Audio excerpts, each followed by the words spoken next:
I am going to be milling up some stuff here, and should be fun. We got a bunch of cherry wood that I have previously cut and dried and epoxied that I now want to joint. Dried and epoxied. And I will turn down the volume on my laptop there that is monitoring things. And just adjust the angle a little bit here for you so that you have to see me. And I'm going to get on some protective equipment. Oh, let me hook up my dust control. And I don't have an adapter to go from there to there, but I kind of do have an adapter. And that adapter is called painter's tape.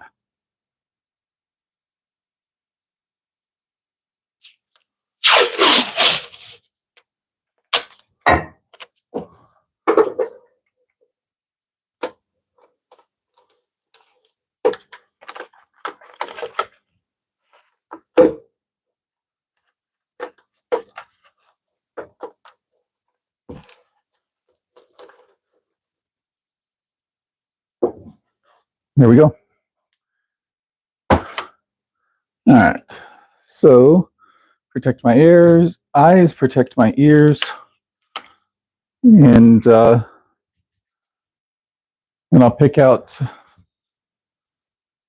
first bit of cherry wood. Oh, hey, Johnny, Lawrence, thanks for joining us. Here's the first bit that I'm going to mill up. And turn on the vacuum, turn on the jointer, and see how we do.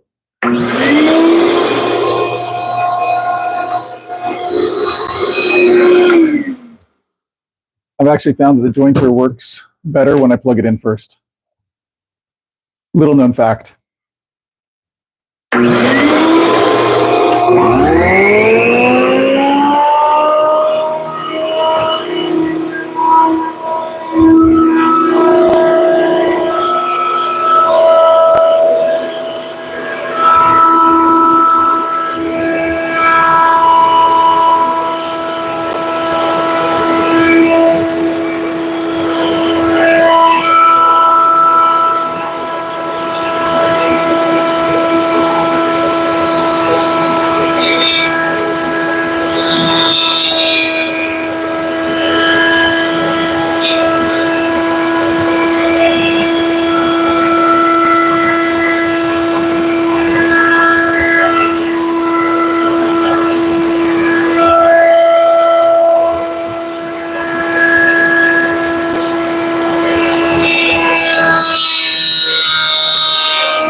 Hey, Ray. Thanks for joining. And yeah, everybody, hit the like button and subscribe if you haven't already. So this spot right here is a fair amount lower than the rest, and I don't really want to plane off or joint off that much more. So I think I'll probably just not use the end here.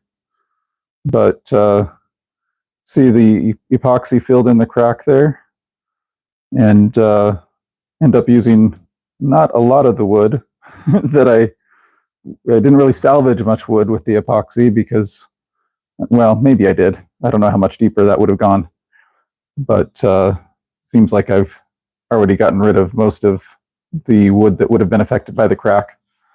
And I still need to do this side, but I'm not going to joint that. I'm going to plane it after all of these are taken care of. So let's move on to the next board. What it looks like now.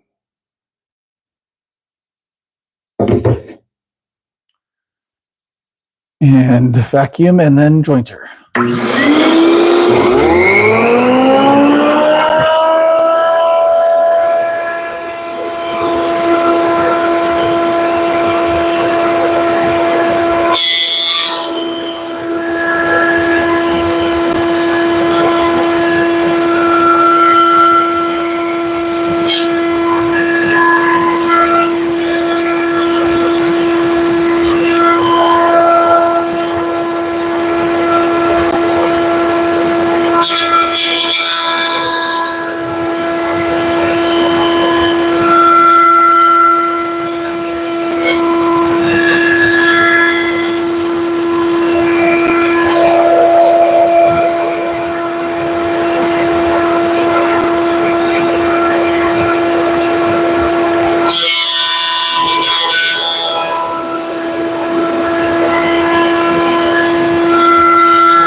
right, so this isn't completely flat here, but because this is quite angled there, I'm probably not going to be able to save much of this anyway. So I think I'm going to stop there instead of removing more material over the whole face of it. On that one, I was getting a little bit more chip out than on the previous boards. You can kind of see right in here and then a little bit in there. Trying to go pretty slow, but still got some chip out. So hopefully it does better going forward.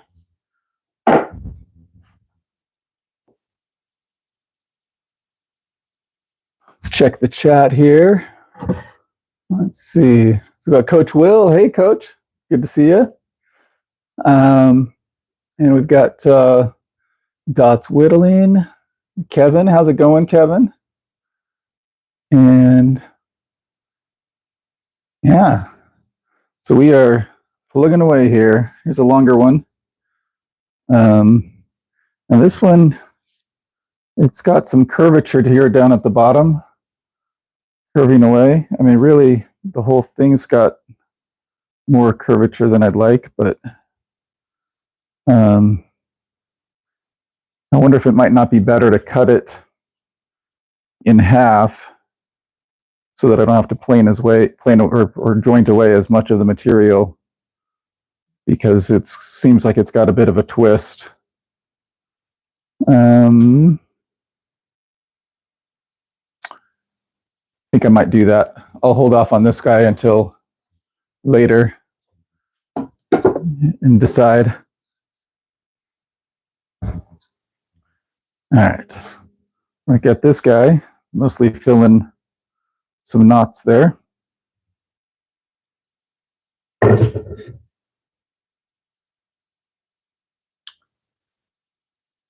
You're carving it, split it. Yeah, I don't think I'm going to be carving this stuff. I'm planning to use it for a shoe rack for my mom. So we'll see there. We'll see how much of it I can use for that. It might be that I end up needing alternate uses for some of this stuff. So who knows? Maybe I end up carving some of it, but that's not something that I've done a lot of in the past, but could always start. So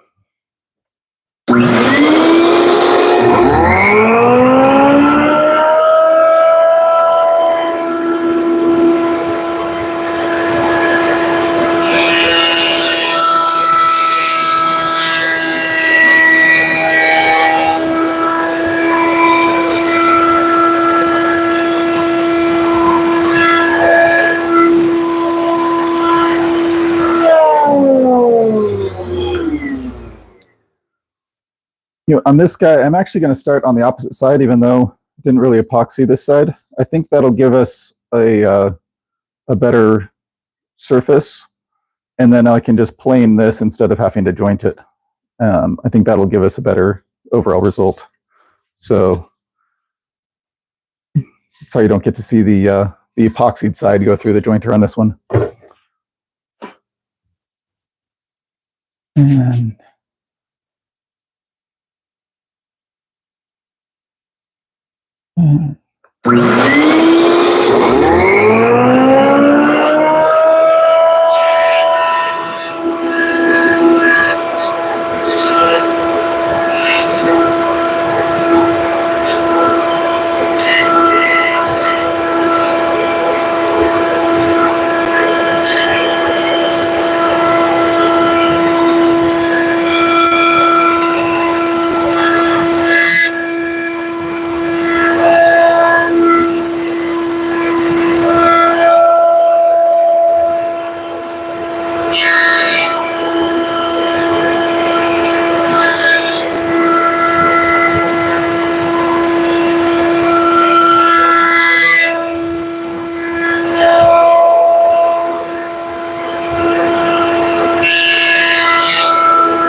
That one came out pretty well. A little bit of chip out here and down here, a little bit there, but otherwise not too bad. And then still need to plane that epoxied side. So that's coming up.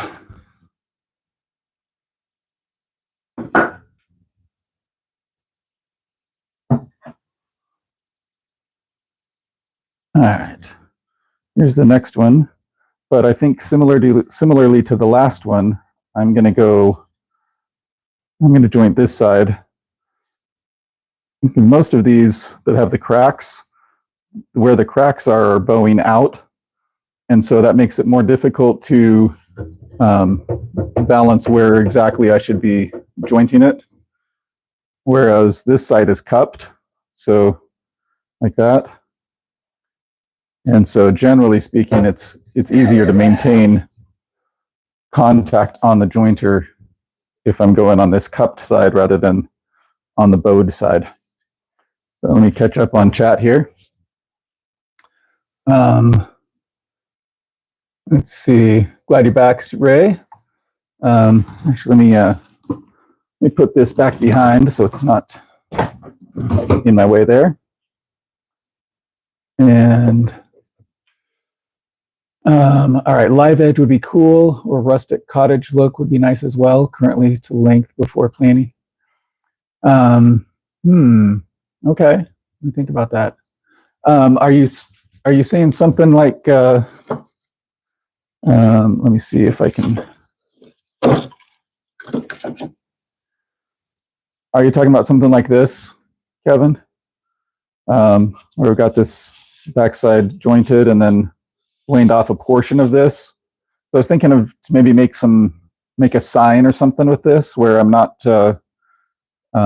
cutting it up and just leaving the live edge and everything. Is that what you're talking about, or something else?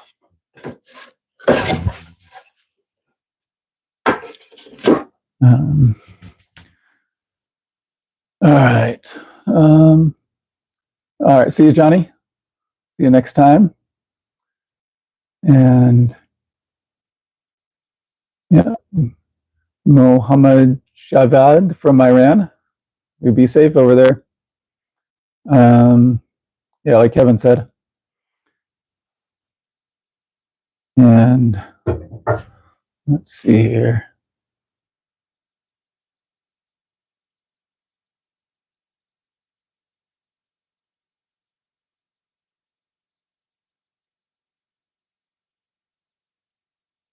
And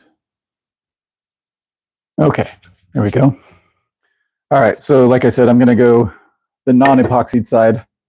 So epoxied, non-epoxied, and then we'll remove the excess epoxy when we do the planer. That'd be cool as well if you're making shelves. A split live edge shelf would be cool. Oh, okay. I see what you're saying. So leave the live edge on the front facing edge of the shelf. You know, that could look cool. I don't think that's really the look that my mom is going for, though. So I probably won't do that for this project, but maybe if I've got other leftover product, I can use it in that way. No problem, Ray. Thanks for being here.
All right, this dips down quite a bit more than the rest of it, so I'm thinking I might just cut this part off so that I don't have to waste more of the material here.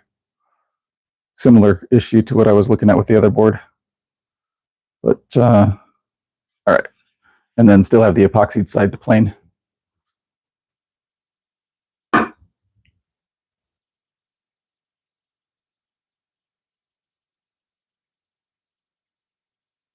All right. This one's got a fair amount of cupping and twisting.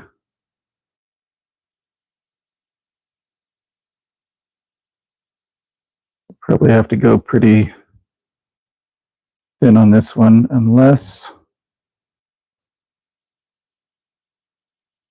I think I might cut this one right here.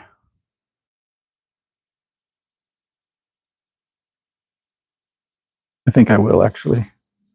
So I'll put that one off for now.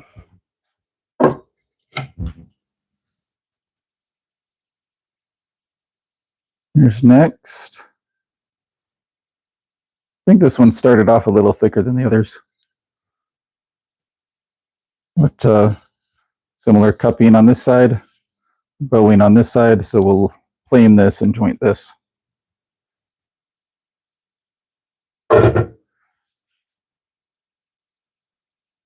And yeah, no, just suggestions, awesome. Yeah. Oh, see you, Ray. Enjoy dinner. And I agree with Kevin. Hit the like button. Subscribe if you haven't already.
Yeah, this one's got another nasty twist in it. Oh, sorry for shaking the camera there. This one isn't as bad as some of the other ones, but I think I'm going to cut it here. All right. Let's see if there are any that I don't have to cut.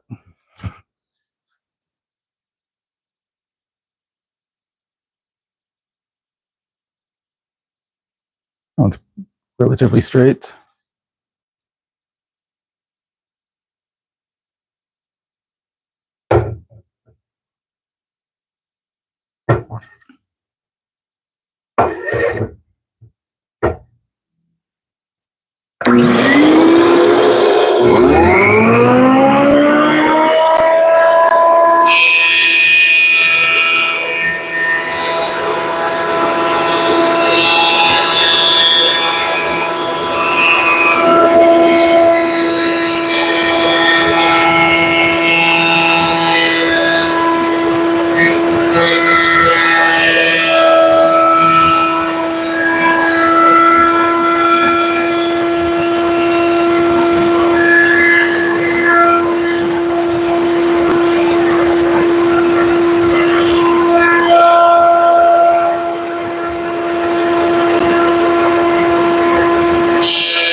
All right, I think I'm going to cut this here as well, so that I don't have to plane any more or joint any more of this section.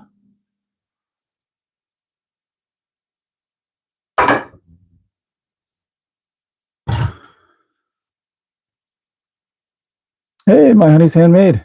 Thanks for joining, man. Rune Carver, good to see you. Altaf Suleiman. Hello. Rune won't have much left. Are you saying of the cherry, or something else?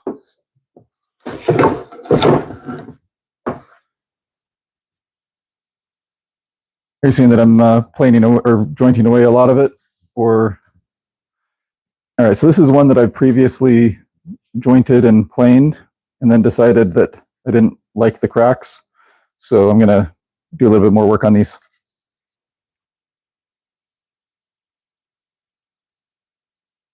I'm actually gonna reduce the amount that I take here. And I'm just going to do this side and just take off a little bit of the epoxy and stuff here, get that a little cleaner, and then we'll plane that side. And take it down a few more times, it'll get pretty thin. Yeah, that's true. That's part of why on some of these, like that last one, I haven't planed or I haven't jointed it all the way. But if I just cut it here, I can joint this separately from the rest, since this kind of curves back. And then I can maintain more thickness here and maintain thickness there without having to cut all of this back to that level. So, but it means I got to do a cross cut on those. All right, so I'll just probably do one pass on this guy and then do the rest on the planer.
Got a lot of chip out. Started to feel a lot of chip out on this other side, and so I flipped it and ended up having probably just as much, if not more, chip out on that side. So, as my daddy used to say, can't win for losing.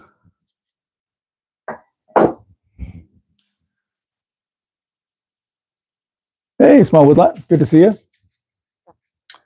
And all right, move on to our next one. Similar situation on this guy. So previously milled, tried filling him there. Actually didn't really fill him that great, so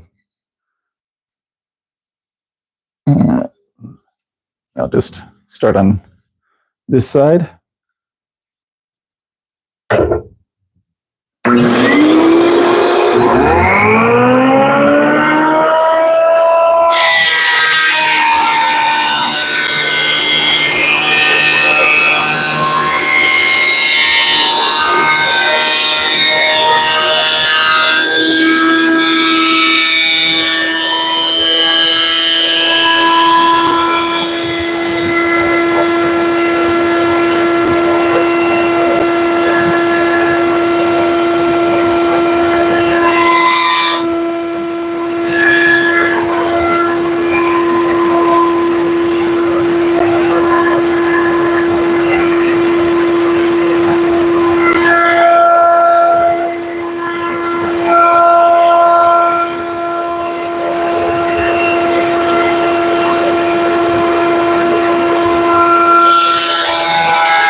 Yeah, these last two have had some nasty chip out right at the start.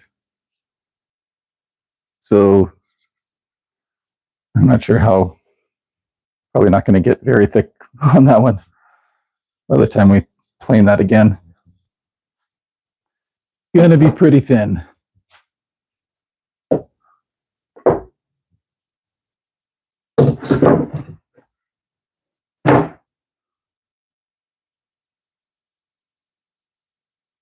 All right, got this guy. He's got quite a bit of cupping here.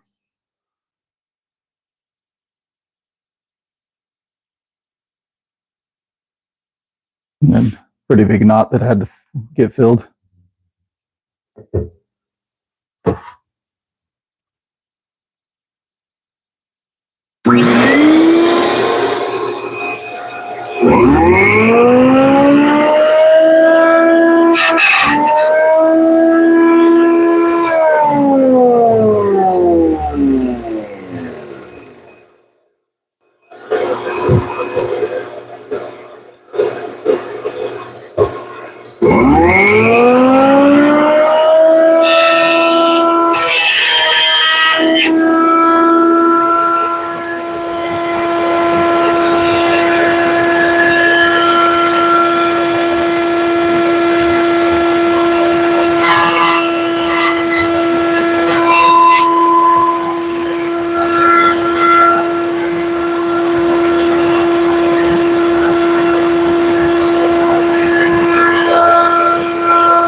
So kind of funky with the epoxy fill on that knot.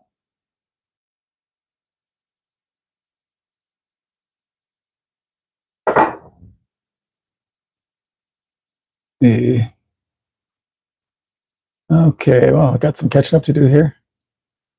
The lathe project going. I still need to do some work on the lathe project. So it's pretty much how I left last time. So here's the lathe. I still need to take this apart and clean out the oil reservoirs, and I also still need to switch out the cord and plug, get something that's grounded. So that's haven't done much on that for a while. So I'll get back on it one of these days.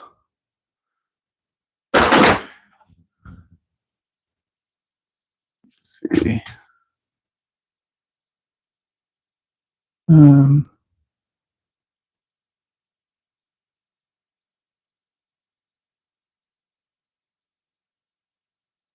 And okay, yeah, hit the thumbs up, like and subscribe. I like that idea. And bowed wood is scary. Yeah, it's not yet. No fingers harmed quite yet. Hans, bro, you've got to start the pusher right away. Switching is much more dangerous. Yes and no. I tried with that one. I tried using the push block right from the beginning, but I didn't have enough control, and so it was kind of angling down and not going all the way across, and so it was just kind of shooting back at me. So that's why I switched from using the block from the beginning to starting with my hands until I had some portion of it all the way over here. But yeah, normally I don't really like having my fingers that close to it, but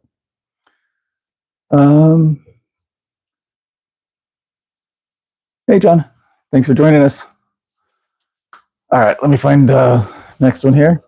All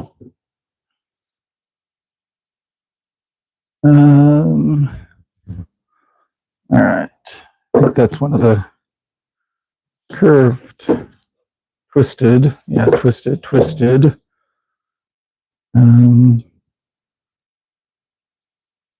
We can do this one next, I think. Here we go. And then we don't have a lot of thickness on this one. So it's obviously the edge of the board, but get that one. Get that one next.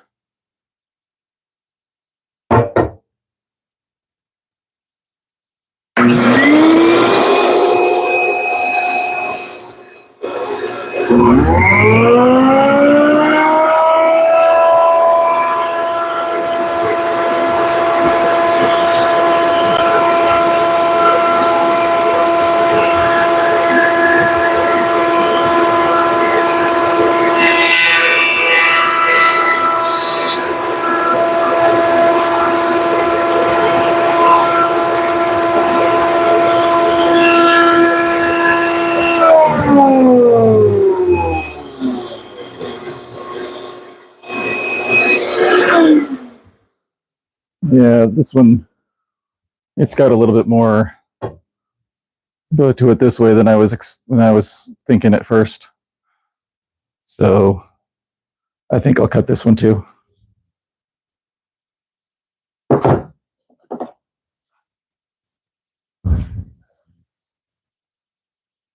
right, this one we did not actually epoxy. We just haven't milled them up yet.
call that one good enough. Got a fair amount of chipping on that, so not that great, but it is what it is.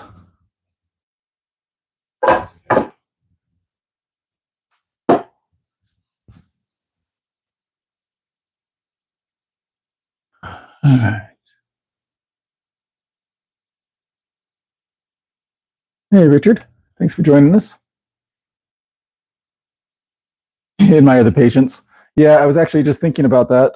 I'm going to increase the depth of the cut so that I don't have to do as many passes. So, all right. Oh, here's a look at it. I didn't, I filled that, but it didn't fill, or it kind of soaked in more than I anticipated. So we'll see how well it mills up.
All right. So we've got that crack filled.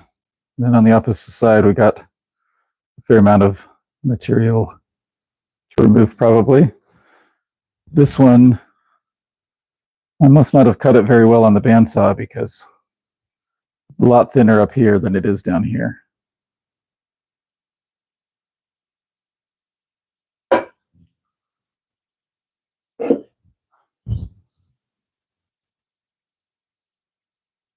Here's another small one that might not be worth doing.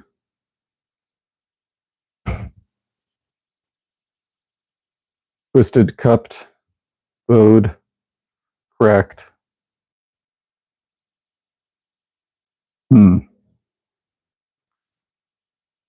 Let's see. Did not sound like that. Why do you say that, MG?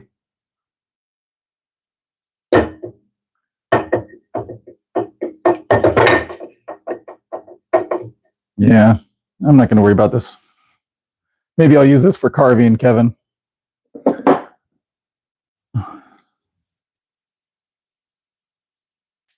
right. No epoxy on this one either. Just a small chunk that we didn't mill up before.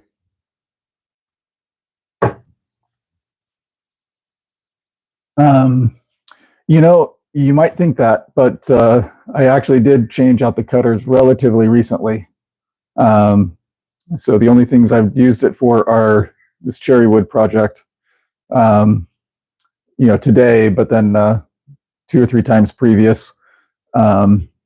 So probably still okay with those blades, but yeah, they're definitely not helical head cutters. They're just the straight blades.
Thankfully, that didn't require many passes.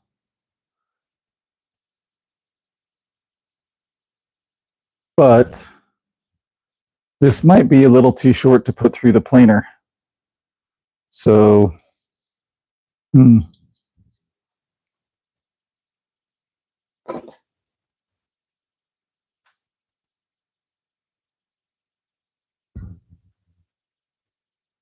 right, here's another one that haven't epoxied, although looking at that crack, maybe we should. And that knot. And that crack. Yeah, why didn't we epoxy this one? I think I'll save this until it's either epoxied or doing something else with it.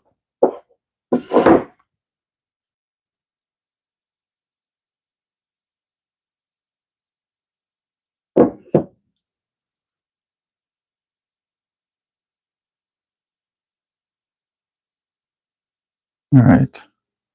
This could probably take some epoxy, but it's pretty bowed right in here anyway, so I think a fair amount that's going to get removed.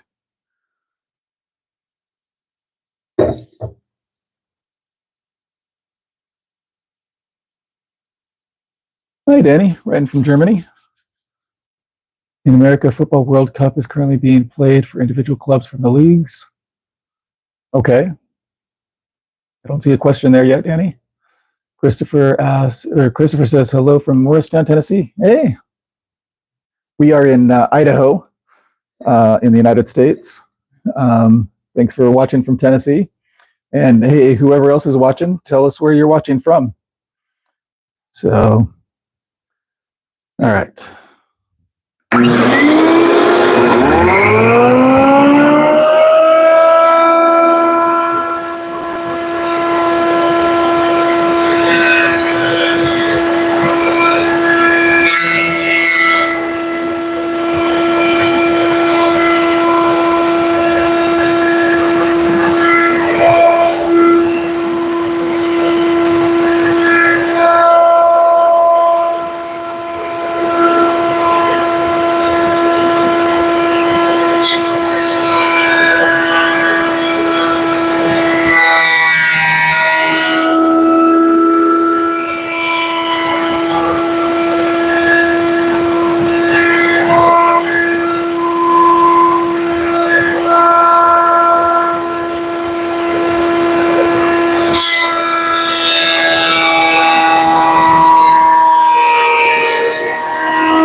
Oh, it's not too shabby.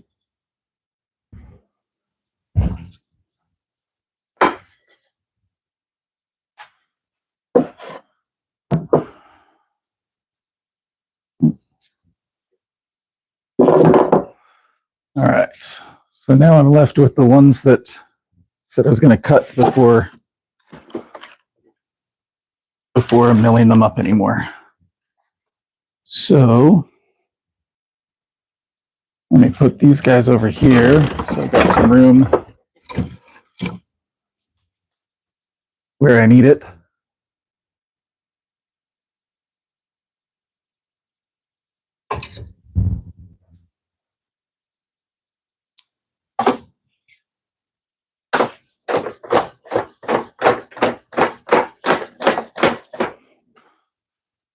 And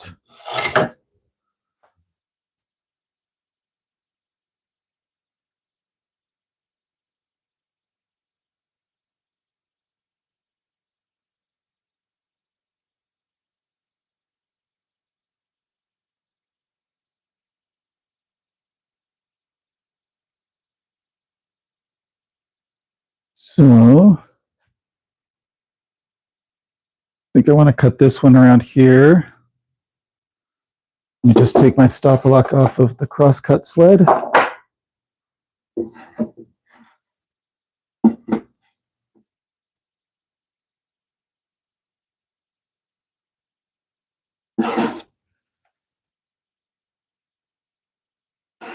So I think right about there would be a good spot.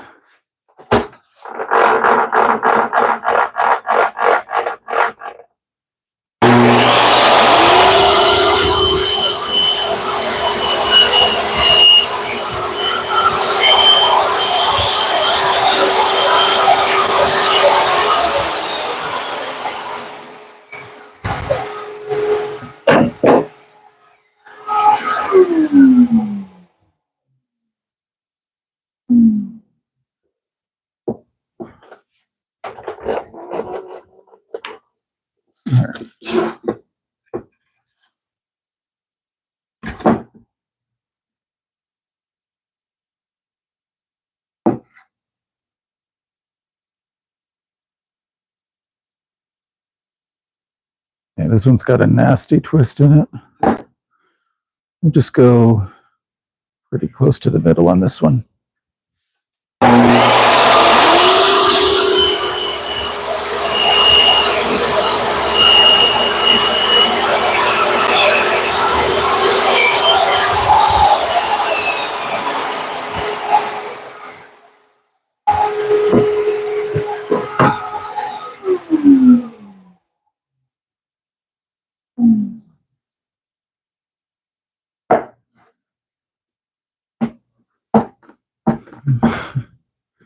Hardly any twist at all on that one.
Where to split this one up?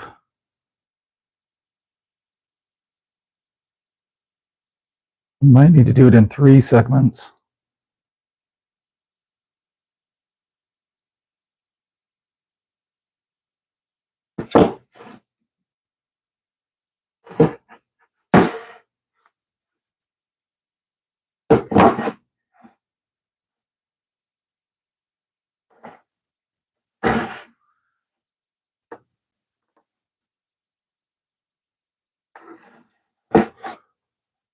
I'm going to go right there.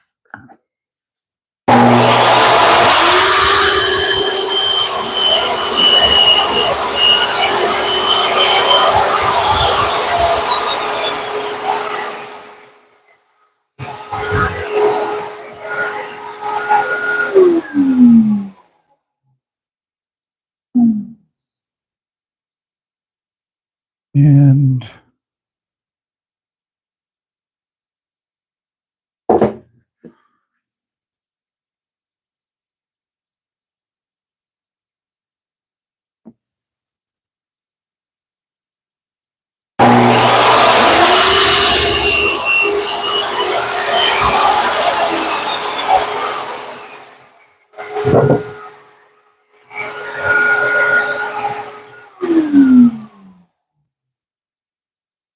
on the table saw, I've got the vacuum and cyclone separator set up, so that powers on whenever the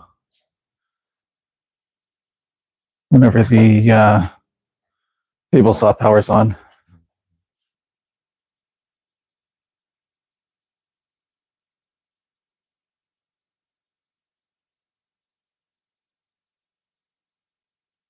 Go. Carefully position it and then knock it out with my foot. Well done. If you enjoy watching the bloopers reel, make sure you subscribe.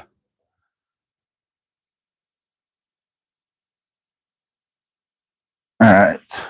Again, I'm going to start with the cupped side rather than the bowed side. All right. Hey, Mike is making stuff. Lots of lives today, yeah. And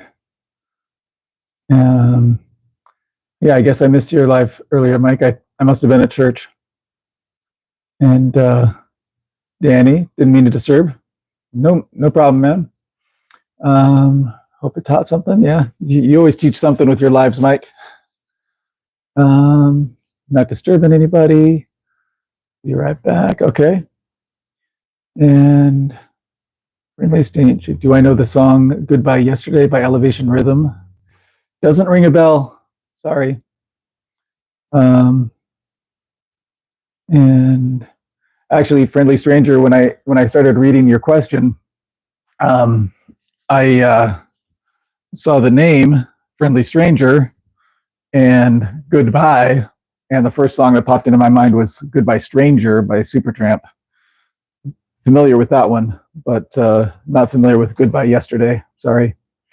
Maybe if I heard it, I'd feel differently. Built some jigs. Cool. 3.5 hours. Had it set to private the whole time. Oh, you had it set to private. Funny. All right. And all right. Turn on the shop vac with the cyclone separator again, and then also the jointer.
Well, it's not too terrible. Actually, put it on the pile right there.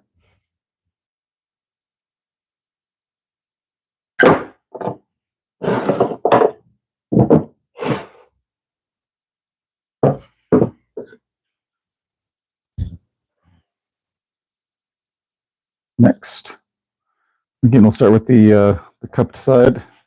This one's got a fair amount of twist still. Pretty fun. Bounce between you and Woodchucker. Oh, is Woodchucker live now too? Anyone who's watching, Woodchucker is a pretty awesome chainsaw wood carver. So if you're getting bored here, check out Woodchucker.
Oh, that good enough? Again, got some chip out on this one. And a little bit of crack there. But, and that's the epoxied side that we'll play with later. And wonder, yeah, we didn't epoxy over there, so there's no epoxy fill in the underside of that crack. Darn it.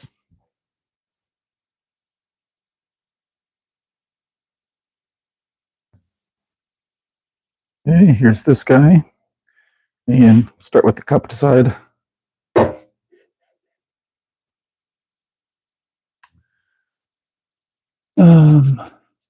Old path is live too. Need to set a schedule. Yeah, well, I think the problem, for me at least, is I've got limited amount of time when I can actually be in the shop making noise. So this is one of those times. Got my wife has very sensitive hearing, so got to be careful when I'm making noise out here. You trying? Lions is also live. Oh, really? Yeah, I was watching Lions live earlier today. Stay with one, jump to the least subscribed. Yeah.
That'll do. And then we'll play in the epoxied side. And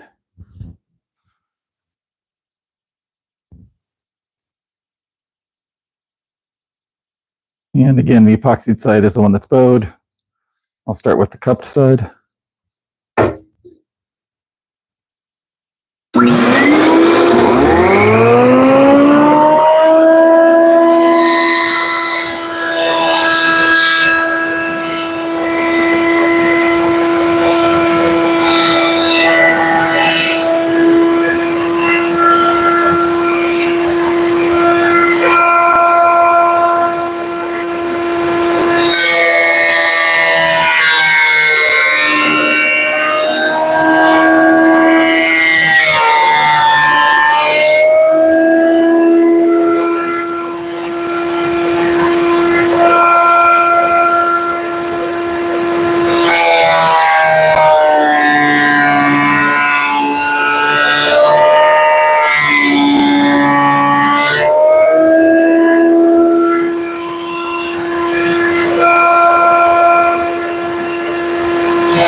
Like that.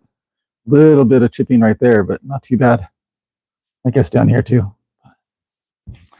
Again, set it down there.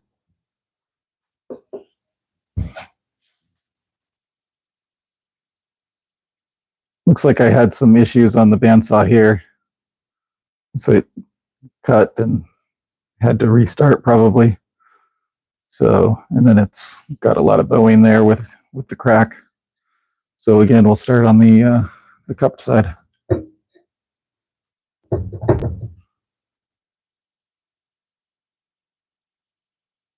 And Kevin, hope above comment wasn't taken as disrespectful to this channel. And here and haven't jumped. Say this channel needs the help, but the view hours can help the channel. Oh yeah, I'm not offended or anything, Kevin. I appreciate the idea. I think that's a great way to help the content creators, right? So,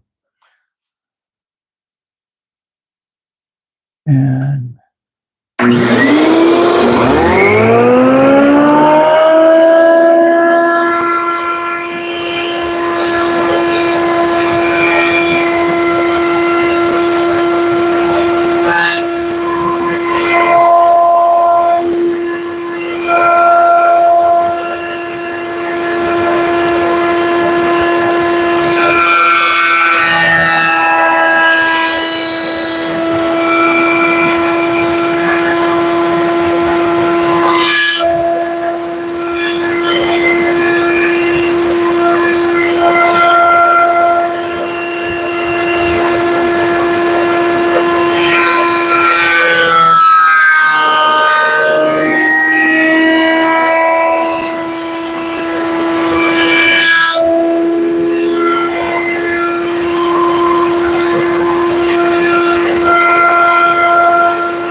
and then again, epoxied side there.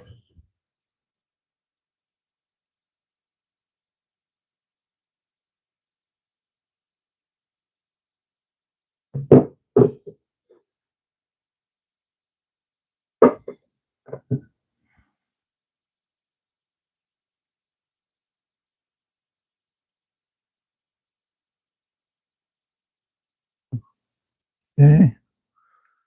Build this probably at least a couple of times, but epoxy is sunk down, so there's still a bit of a crack there. Not ideal.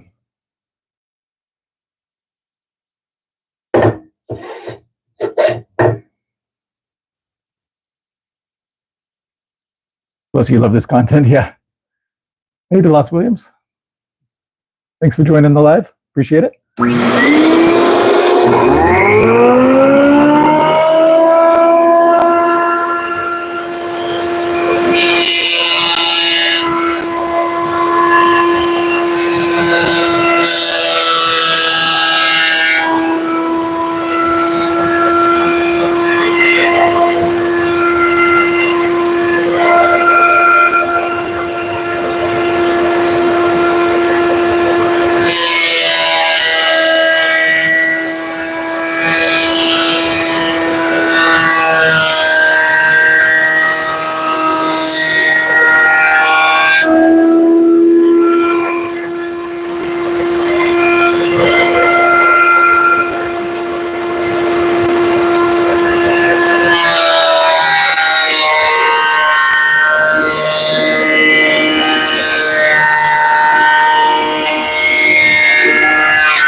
call that good enough. We'll call that good enough. And yeah, don't forget to hit the like and subscribe, everybody.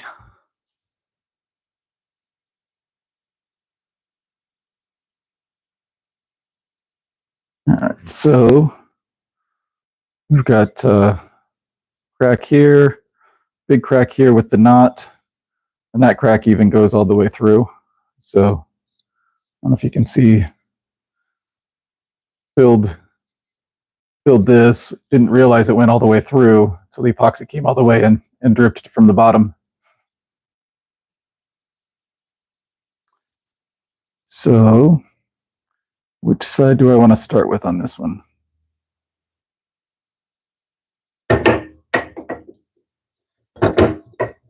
Start with this one.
Keep forgetting that I'm stacking the finished stuff right there.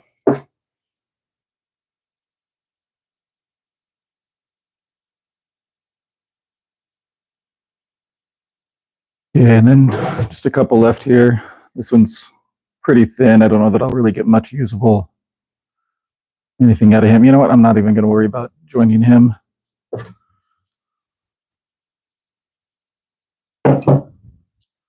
And this one's got a little bit more thickness throughout.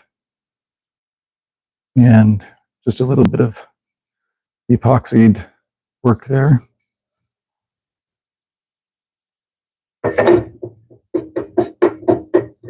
But I'm not going to worry about him either.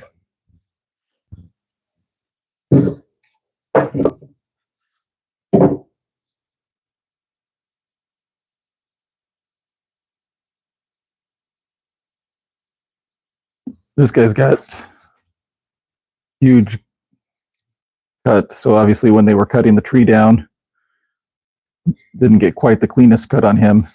I'm just going to cross cut him right now. Using the crosscut sled.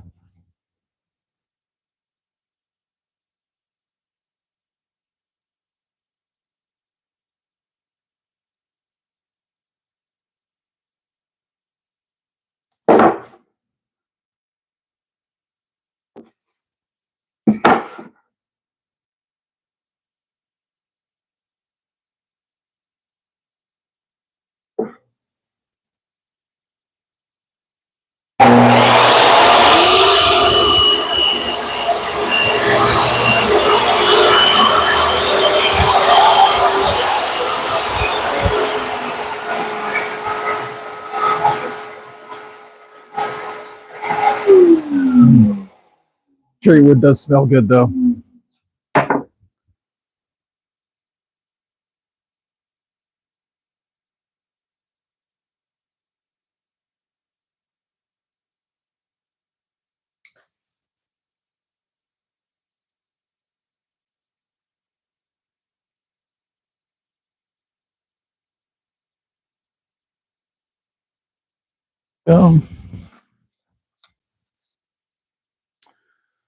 All right. See how well this one does. Hi, Jean-Paul.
Seeing some cracking there.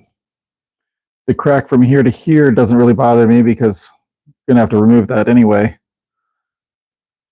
That's a little disconcerting. Looks like this crack goes through. So maybe I should have noticed this one when I was filling with epoxy earlier. All right, I think that's probably everything that I'm going to joint. So I will put the jointer away and move on to the next process.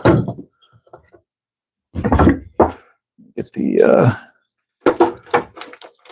vacuum hose disconnected here. Painter's tape.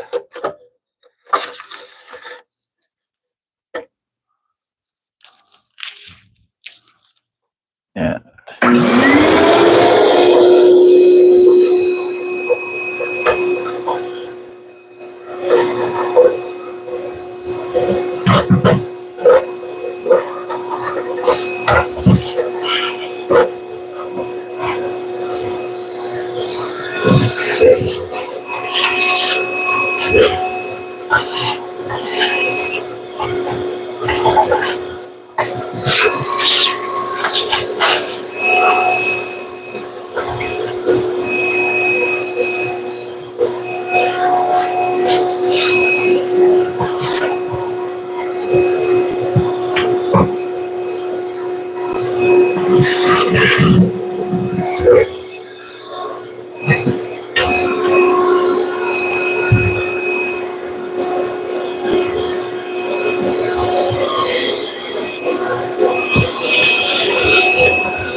All right.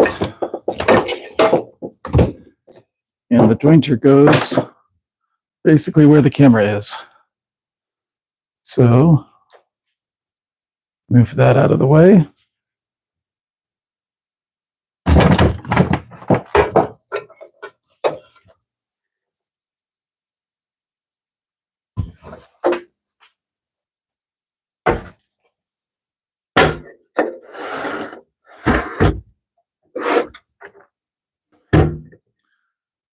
All right.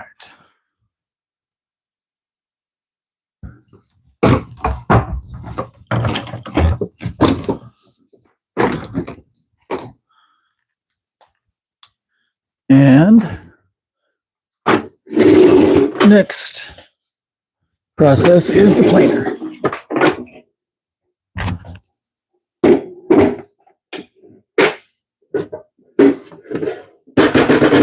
Looks like I didn't clean up on the planer all that well the last time I used it. I don't have dust collection set up on this. I do have a dust collection unit, but don't have the hose yet. So, Priyanka, hello. Thanks for joining us today. All right.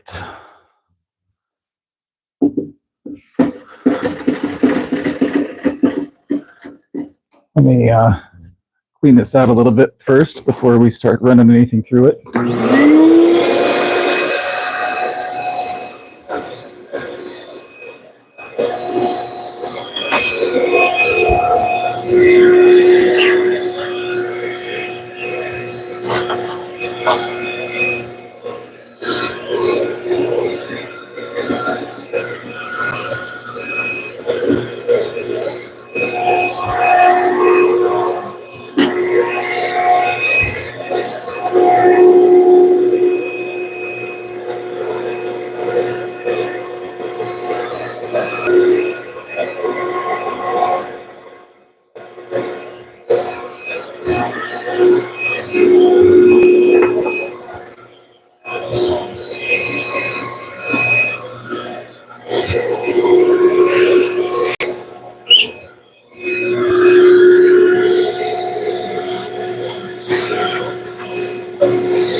All right.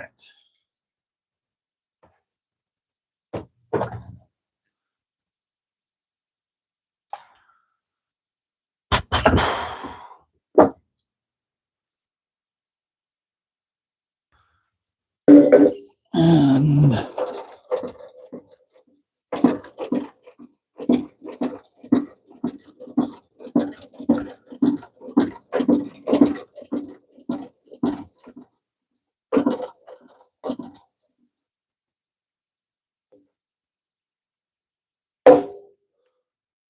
all right.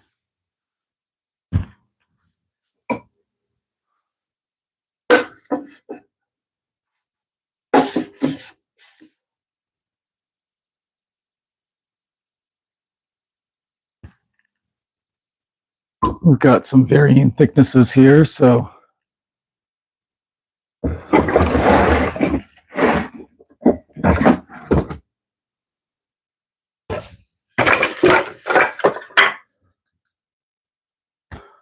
See how well this works. I'm actually going to move you over here so that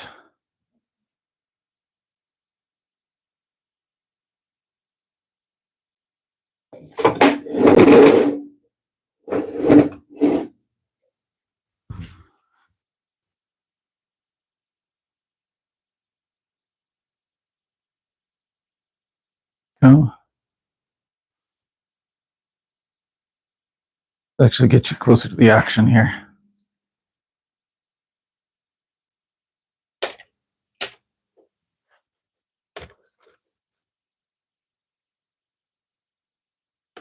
I've got a different tripod that's a little easier to adjust the height, but we'll make it work on this one eventually.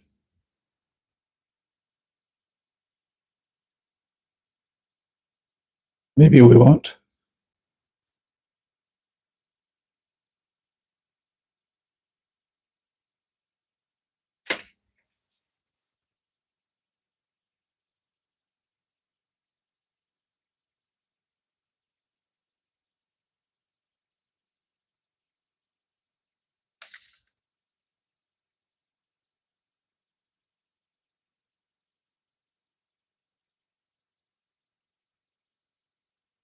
And, oh, I am dangerously close to running out of power here.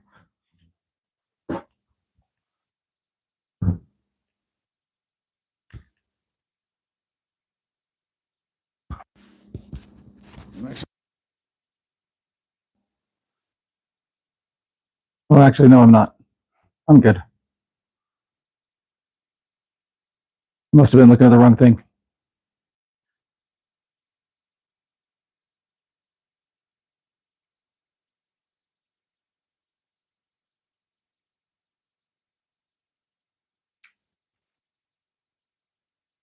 And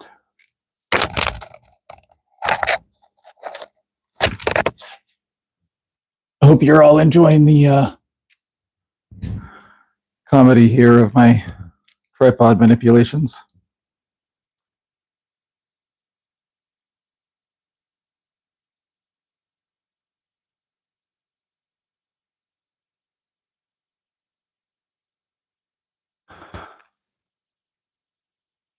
Well, let me go a different direction.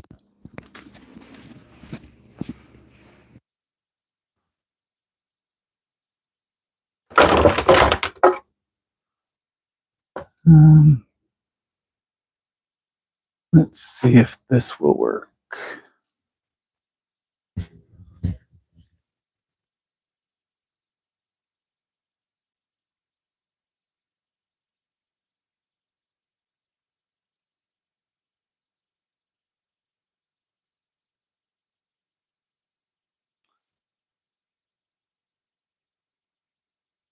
All right.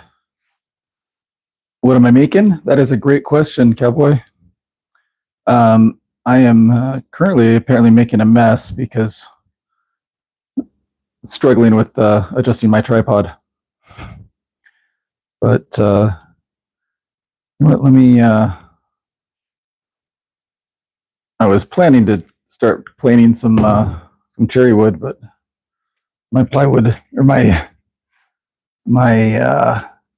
tripod adjustments to try and make it look better have instead made it worse, I think. So let's see if that'll stay how it's supposed to. We'll see.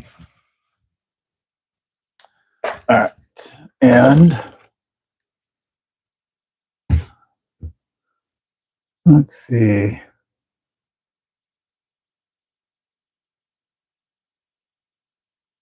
And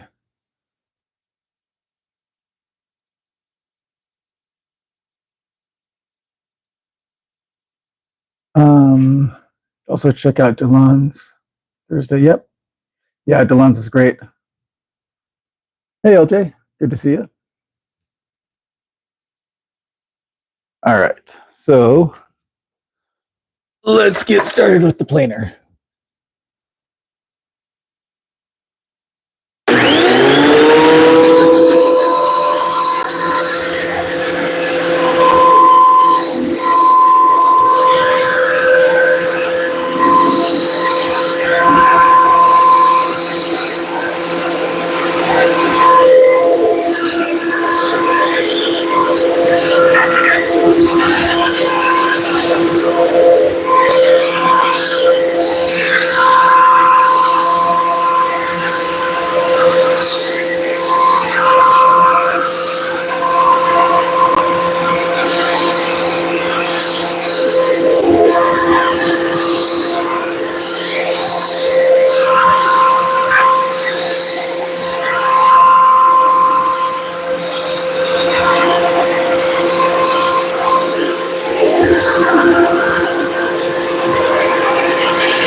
Looks like this one is a little too thick to go through at that level.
Forgot to cut this one.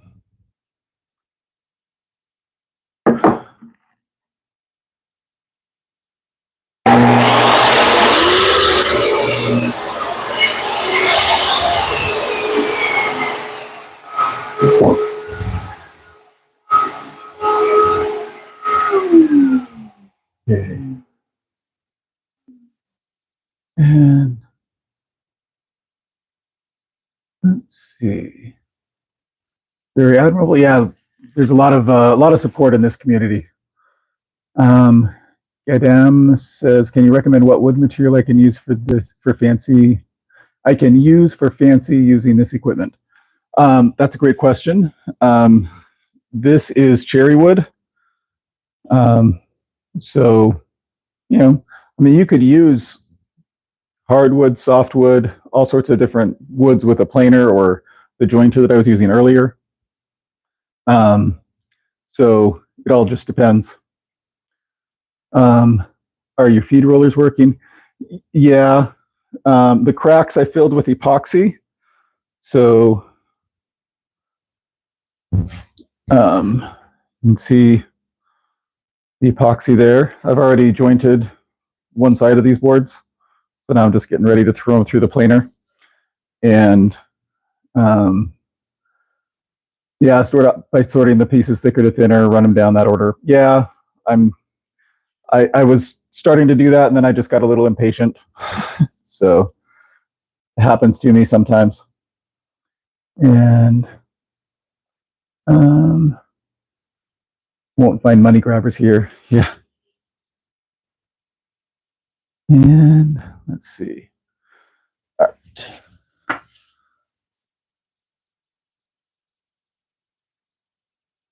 So, thicker.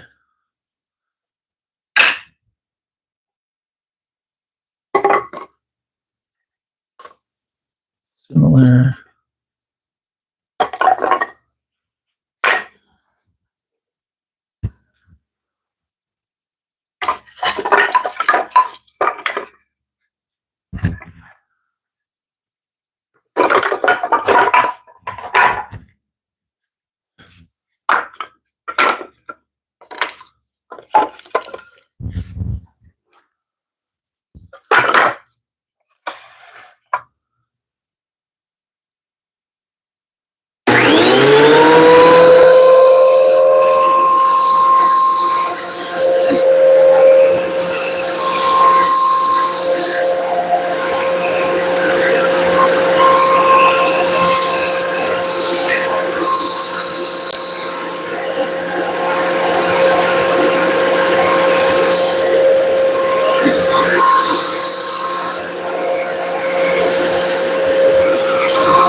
All right, let me check up on the chat here. All right. Okay. $150 jewelry boxes start at $900. Yeah. First one too. Okay. Finalizing is actually about woodworking. Yeah, I'm not very good at it, but I try. And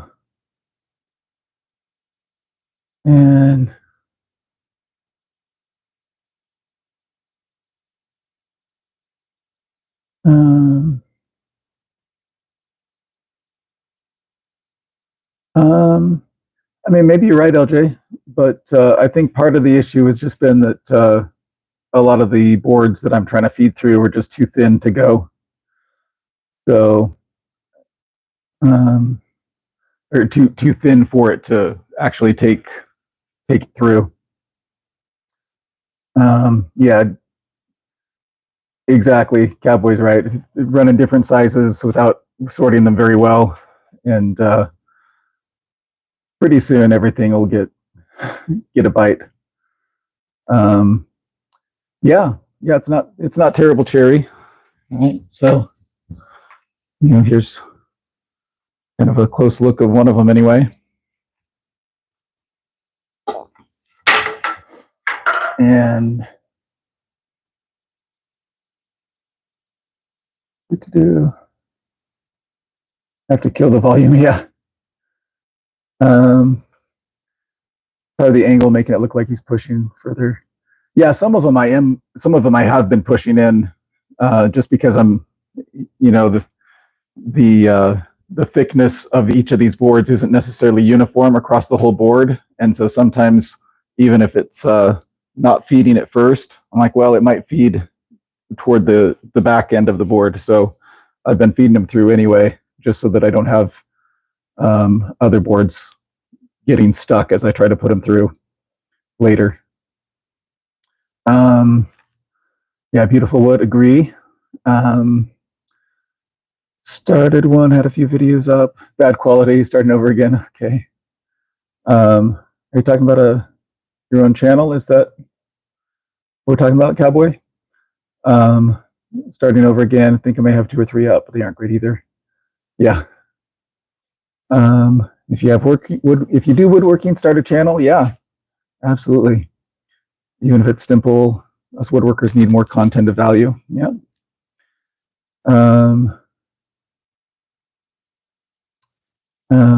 Let's see.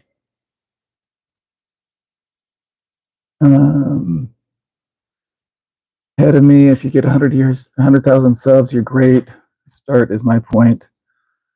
Grossman Woodworking. I don't think I've seen Grossman Woodworking. I'll have to check him out. Hey, Elegant. Thanks for joining, man. When you start a channel, it's going to blow the planter crap out of water. Yeah. I haven't done planters. Not really my thing. Long ways from that. Custom outdoor kitchens. Yeah, I've seen some of your stuff, Cowboy. You make some pretty cool stuff. Was changing content just for watching. Yep. And like to do teaching videos, saturated. Hey, you know what? It's well, maybe Kevin's saying it better than I would. If you teach, explain why you're putting the kitchen in a specific way, stress the reasons, they can take off. Yep. And sub to, yeah, Elegant and LJ, yeah, they're both great. Good to sub to. And let's see, both out. Pilato, I do not have membership allowed yet. I think I have enough subscribers, but I'm a little short on the watch hours. I don't know what I would even do with a membership anyway. So don't really have any plans for membership at the moment. Okay. Watch my fingers. Yeah. I don't want to I don't want to hurt my fingers. That's true. Grossman blew up. Y'all have to check out Grossman. Let's see. It was Grossman. What was the name of the channel again? Grossman. Maybe Kevin, can you put the link for Brian Grossman's channel in the chat, and that way I can come back to it and subscribe to him later. And you had a channel, deleted them because of the bad quality. Yeah.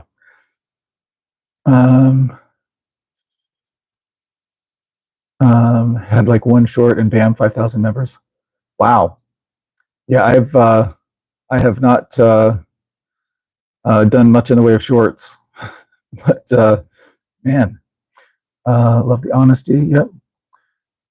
In the same boat. Wouldn't know what to do with the membership. Yeah, Grossman Woodworking. Cool. Awesome. All right. So now that I think, caught up with the chat, I will get going on the next round of the planer here. Feel like I should be a little gentler with the wood, but it's hardwood. It can handle it, right? All right.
Well, that was a little crazy.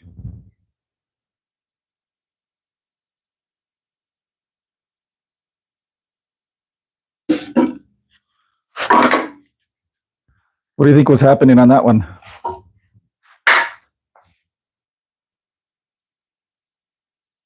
Let's see. Yeah. That's what it looks like now. This is the side that fed first.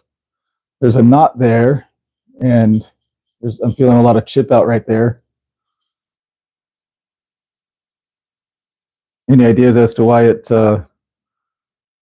just was kicking back there from the planer? I don't know that I've seen that before.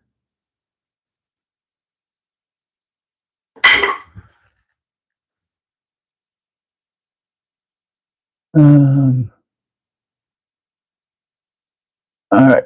Hey, see Elegant. Take care. Front lip and the angle. Okay. So maybe I need to adjust my in-feed board.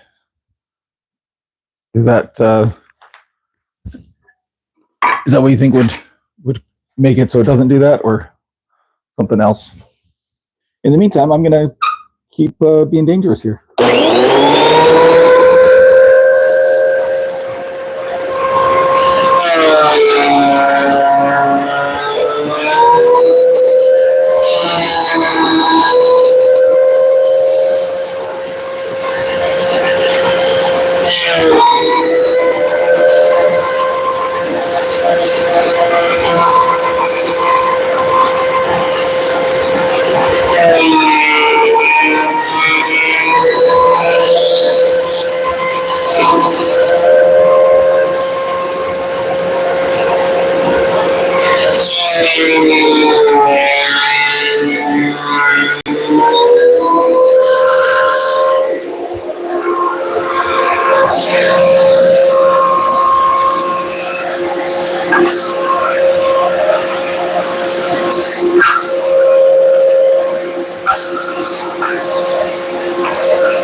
I think maybe I was just trying to take off too much at a time. Yeah, thicker than the area right behind it. Could be. Flush thickness, reduce the thickness, send smaller feeds. Yeah. All right. So I had been going 3/4 turn. I'm just going to go half turn passes for now.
All right.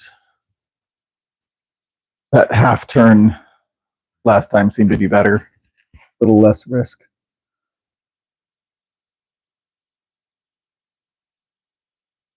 You want to fall asleep to the sounds? Yeah.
And enjoying this. Doesn't matter if it's all correct. Yeah. Yeah, and for me, it usually isn't correct. So I'll try to make it work either way. Oh, you want to know what I'm going to do with the cherry? I am planning to make a shoe rack for my mother. The heartwood, yeah, pretty cool. It is dried, so I made a homemade kiln right here. Just made it out of primarily out of 1-inch foam board. So built it on a previous live video. And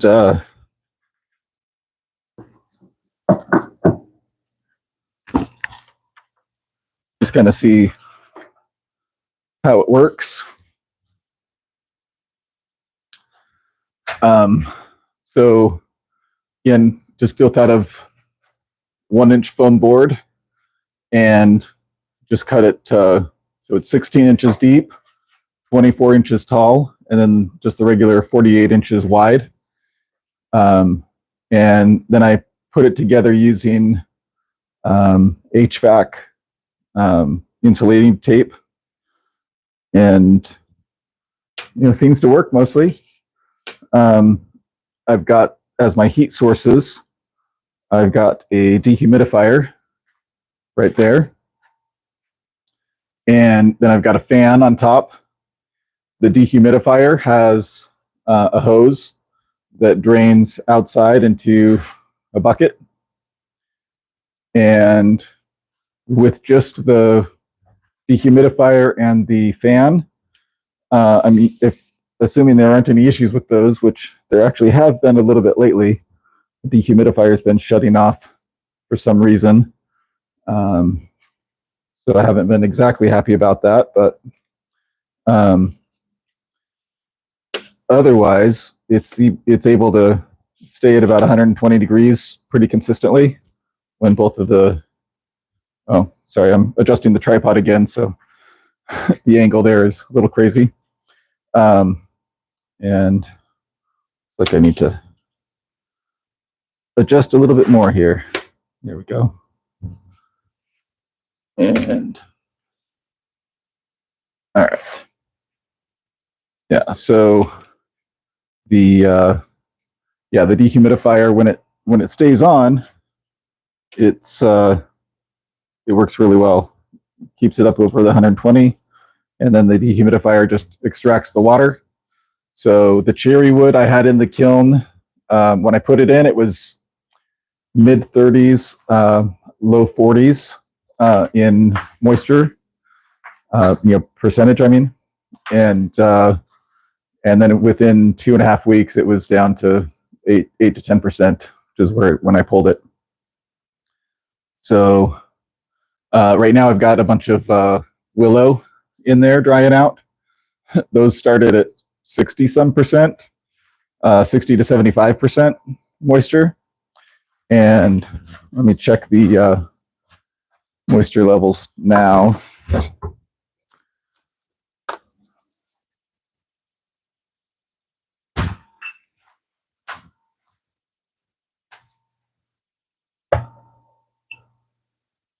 So that's currently at 22%.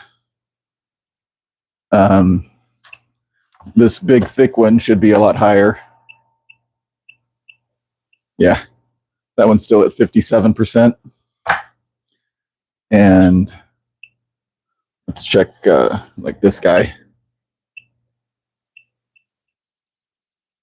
Yeah, he's at 26%. So, obviously this guy will take longer than some of the thinner stuff. And I've got kind of these guys that he's at 27.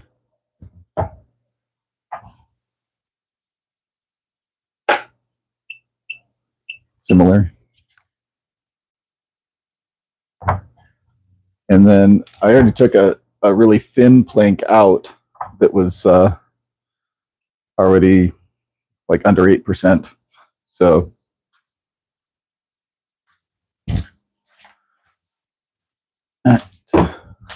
that's the DIY kiln. And when this stays on, like I said, it stays pretty close to 120 and works pretty well. And then I've just got, some tape.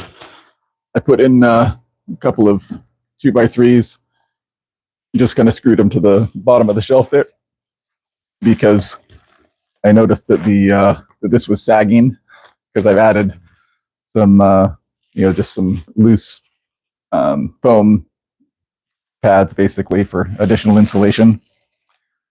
I haven't really noticed a huge benefit with all the additional insulation I've put around the kiln, but I figure it's probably not hurting. And then just secure the tape to various spots. So anyway, that's the kiln. All right. And we've got that stuff that's all planed to the same width. I'm thinking about what I should do there. Let's see.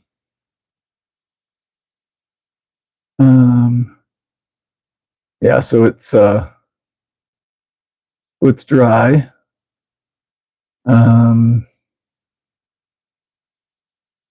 All right. Video, yeah, I did a live with the kiln, and then I also did a took the footage from the live and condensed it into a long form video. So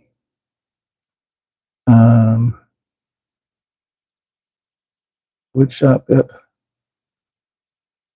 and patience for milling my own wood like this is, well, you know what, this was I think the next time I have the option of getting all of these little boards, I think I'll pass. So the smaller stuff and I'm like, okay, it was free, but it also just takes a ton of time to actually work with. But this is the first time I've really tried this. So, I think next time someone offers me free cherry wood, I'll probably focus more on just the bigger branches and not worry about the smaller stuff. So, oh, did I? What? I think I accidentally I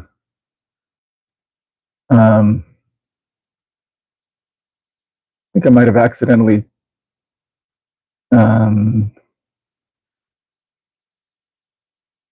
I think I accidentally put you on timeout, so I'm not sure how or why, because I'm seeing a bunch of your stuff is showing as not viewable anymore. So I'll have to fix that somehow. The crap.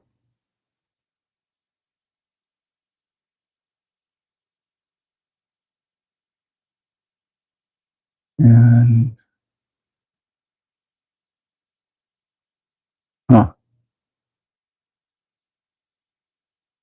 well, I'm showing a bunch of messages of yours as having been deleted, Kevin, but I don't see a way to bring them back. So it says that I deleted them. So I don't know how I did that because I certainly didn't intend to. Okay. All right. If it works and it dries, yep. You coat your ends with wax to prevent cracking. I haven't. I got these cherry boards and didn't. I was thinking to paint the ends, but I was lazy and didn't. So, yeah. All right. So here's what I'm thinking right now. I've got all of this stuff that I've planed to the same width that's on camera right now. I've got a couple other boards that I think are still thinner than those. Yep, they are.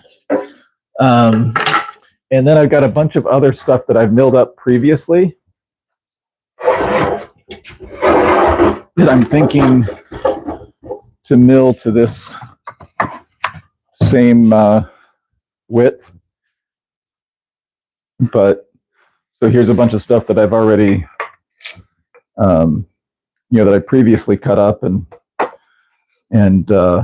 removed the bark and everything on these ones. So, but I've got a lot of varying sizes on these because I just ran them through the planer until I had some clean boards, rather than trying to plane them all to the same width. I don't know if I'm going to use all of this on the same project. So I'm hesitant to plane them all down to the same width because maybe I'll be using some stuff on other projects and I might prefer having more width than what I've got on some of these now. But anyway, yeah, I agree with Kevin. Like and subscribe. All right, so I think I'm just going to move forward with these ones to the next step. And the next step is cleaning off an edge. And let's see. So I'm not going to use the crosscut sled for that, so I'll remove that. But I do want to clean up over here before I move on to the next process. So let me get all of this stuff up out of the way.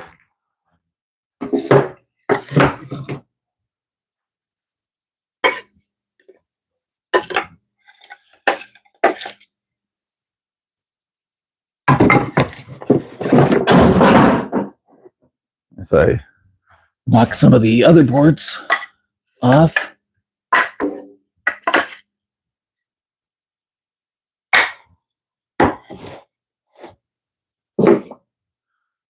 All right. And I think these shavings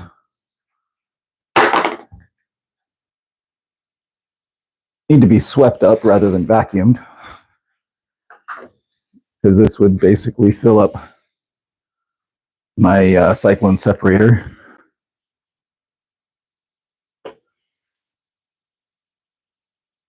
It'd probably take longer to try and vacuum in anyway.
And I think I think all these wood chips would look really good as mulch in my garden. So I'm going to clear a path.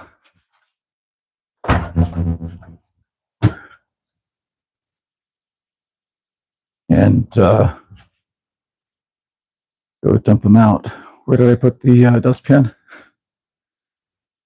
Anyone see?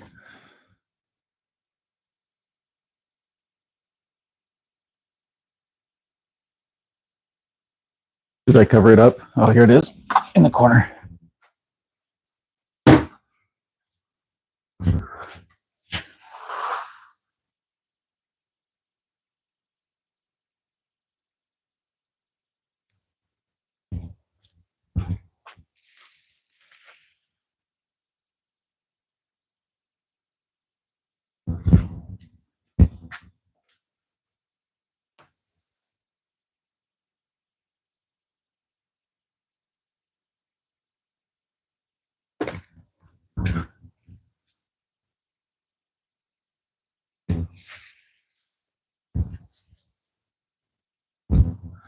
All right.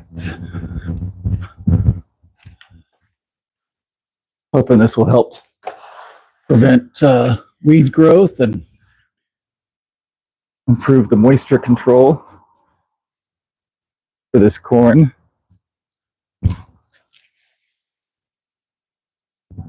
If not, then oh well.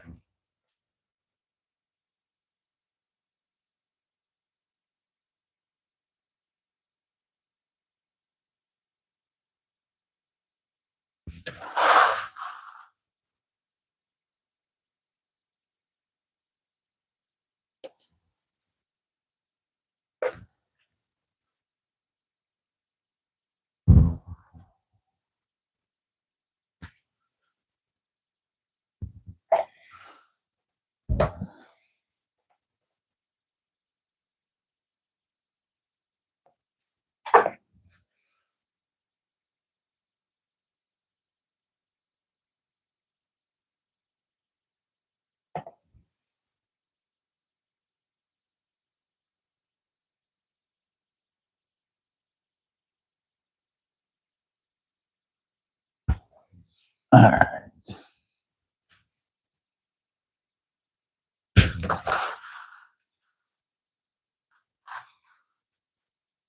See, whenever I need mulch, I just have to get the planer out.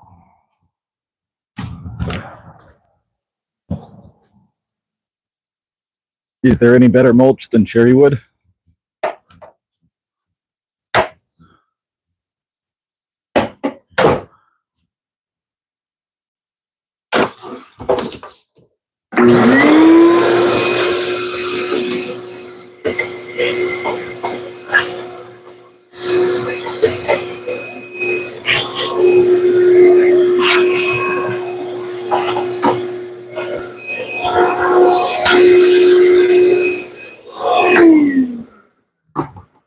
All right.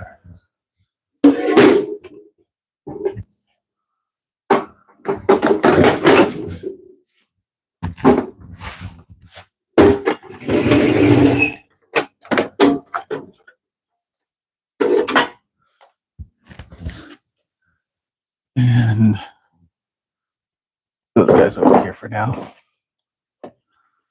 All right. So let's see. Now, the last time I did this, I used double stick tape on a piece of plywood to joint the edges. And I've got the same plywood here that I used before, but I've made some modifications.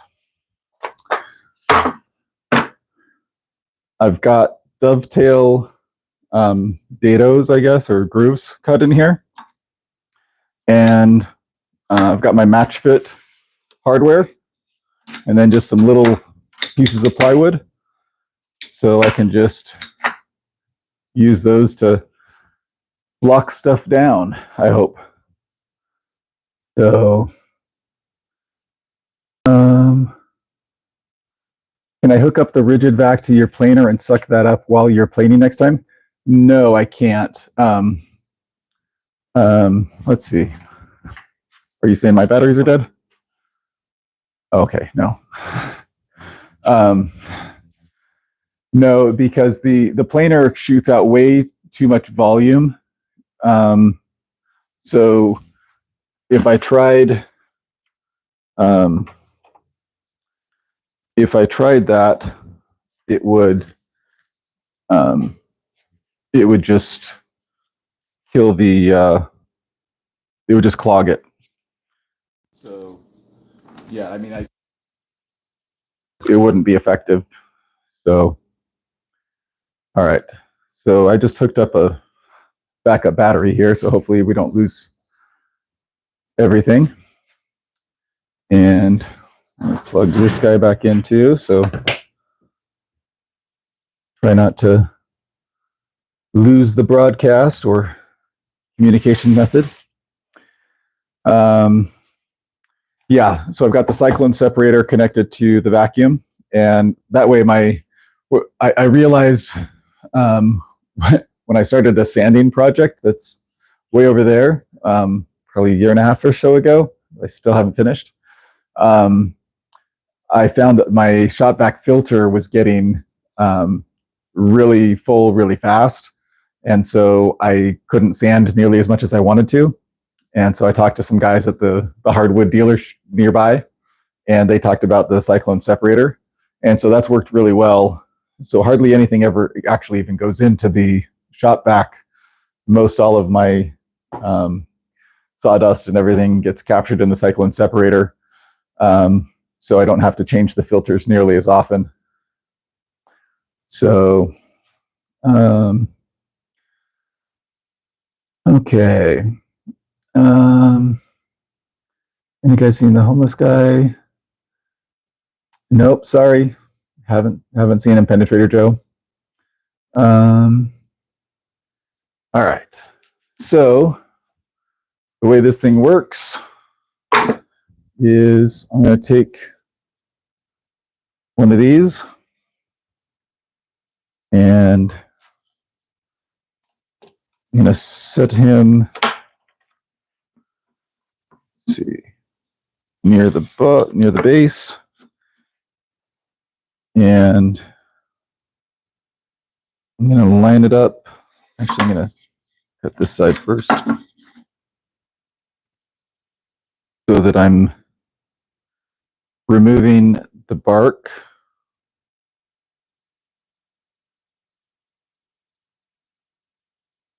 And keeping as much of the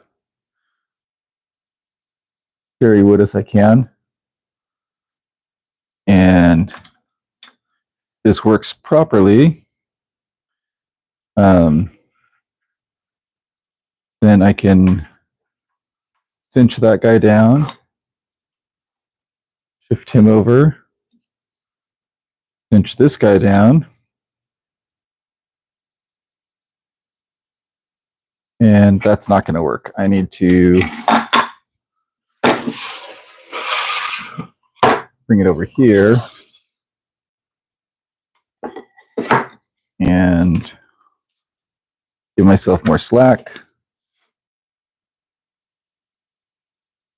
Fit it in here, fit it in here.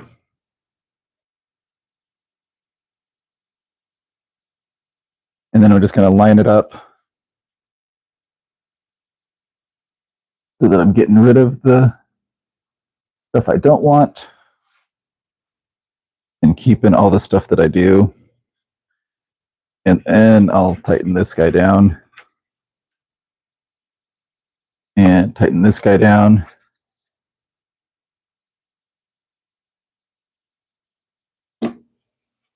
And still didn't do it well enough. All right, let me get that right up next to it. This worked the other day, but I just have to make sure I'm setting it up properly.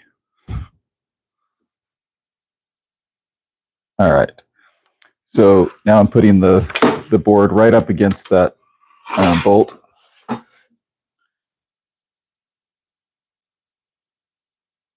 Position it, and then scooting this bolt right up against it.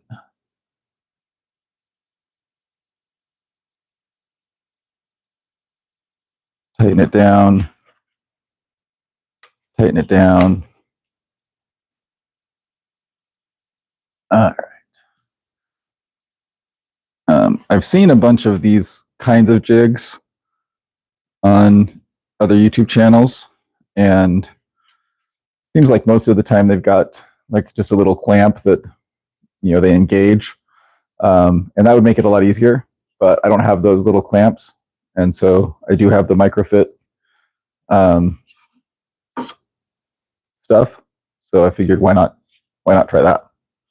So then I'm just going to adjust my fence so that it is the same width as this existing plywood board.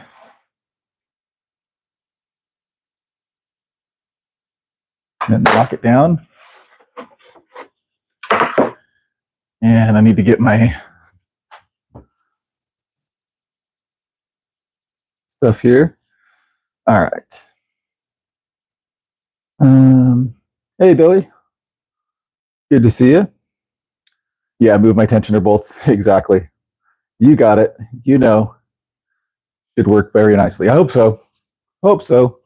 All right, let me just adjust my height here so that I don't have a lot more that I need.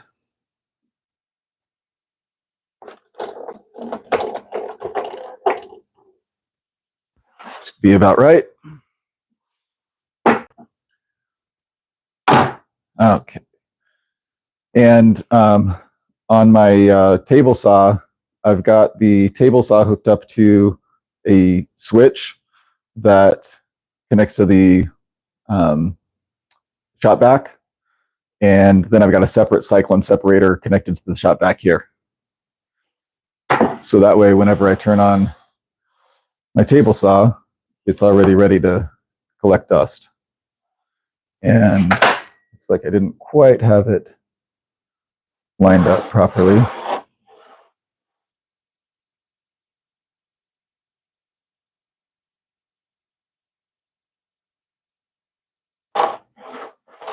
There we go.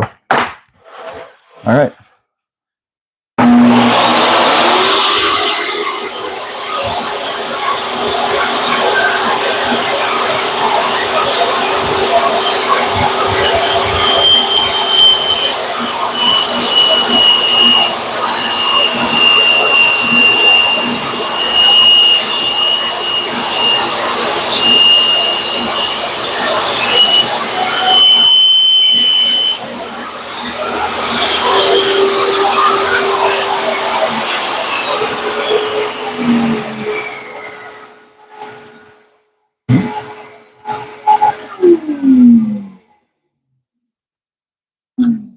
That seemed to work pretty well.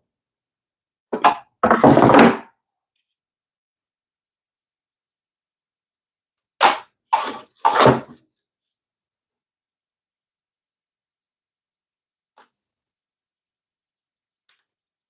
right.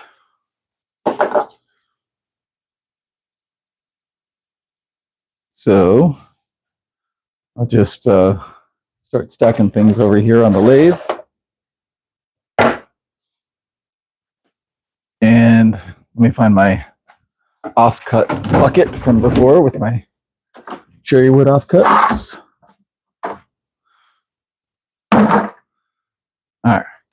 And next board.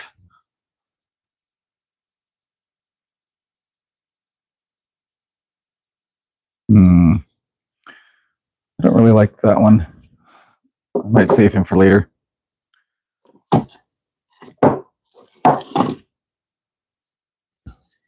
A lot of these are pretty thin, and so I'll lose a fair amount of material when I do this part.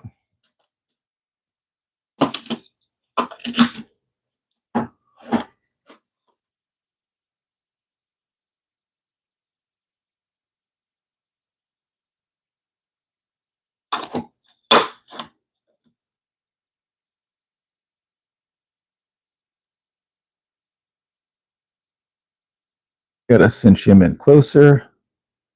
This is a different sized board.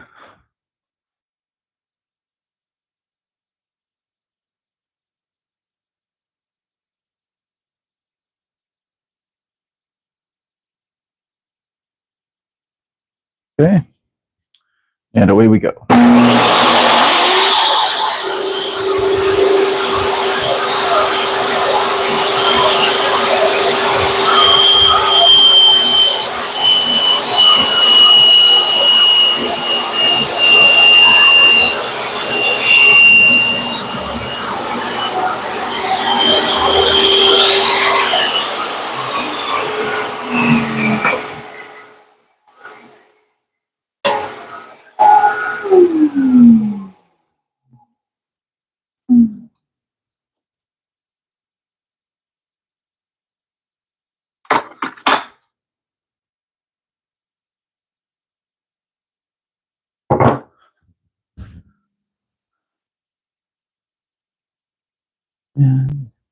Hey, Michael. How you doing, man? Yeah, be careful in the heat. All right. Look at our next one here.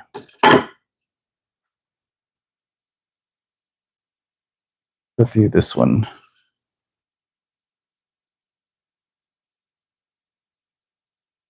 And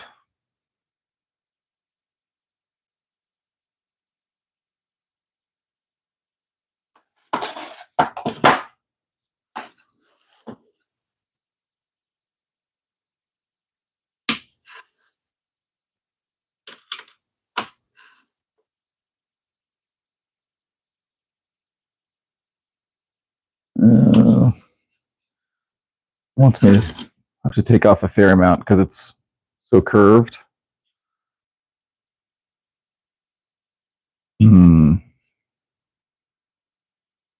How much do I really want to remove of this guy? See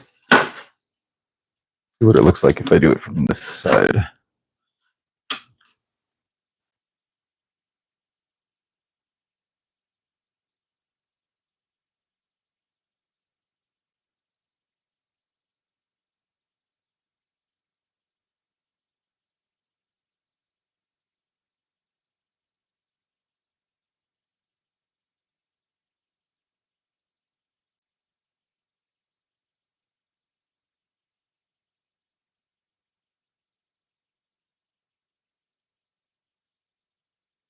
Let me try that.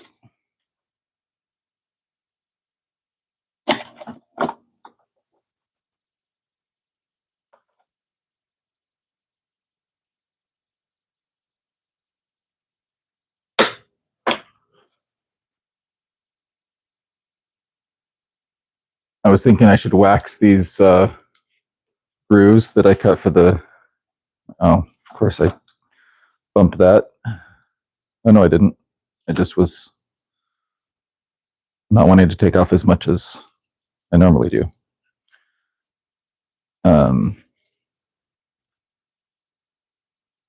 Yeah, I should wax these at some point, just make it easier for me to slide these back and forth on the track.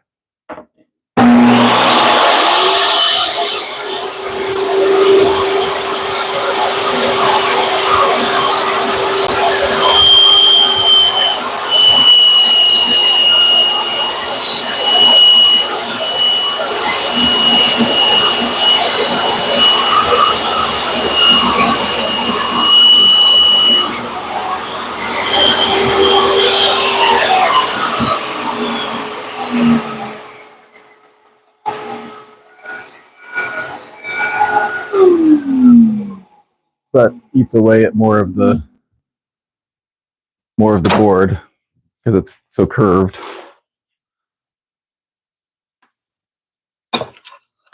But I'll be able to use all of that for sure. And that's one of them that's got the epoxy fill in the crack.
Yeah, that's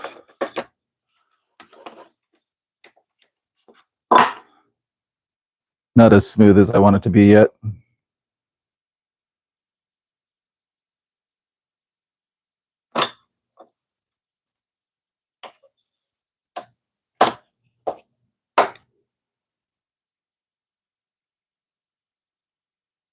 I kind of jam my finger into the end of that board. Not what I wanted, but hopefully it won't draw blood.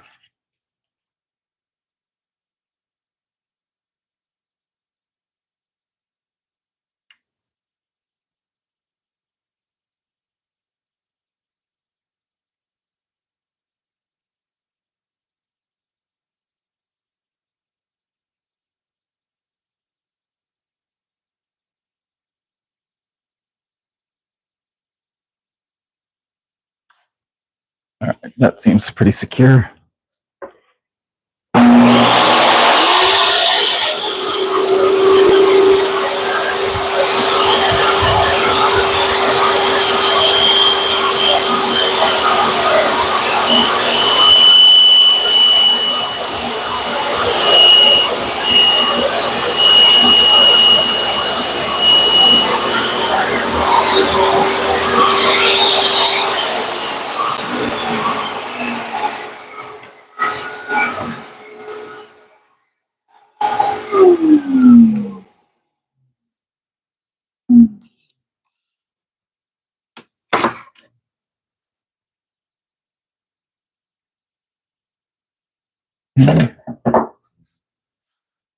Let's see if I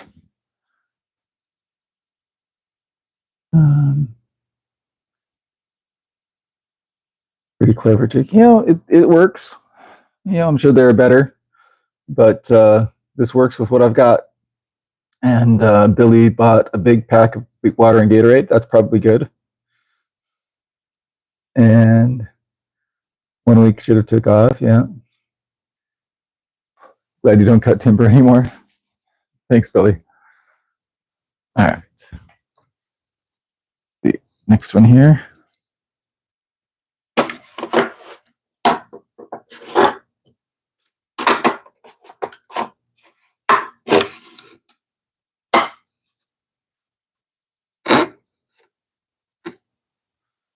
And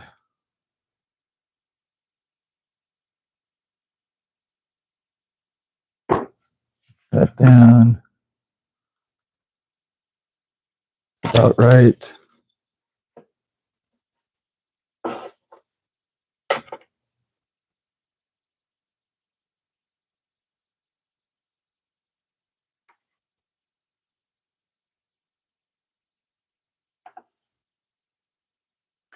Okay.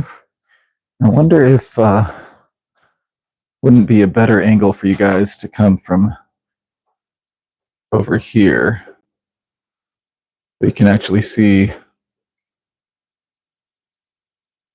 the blade better, maybe. Let's see if that's better for you. What do you think?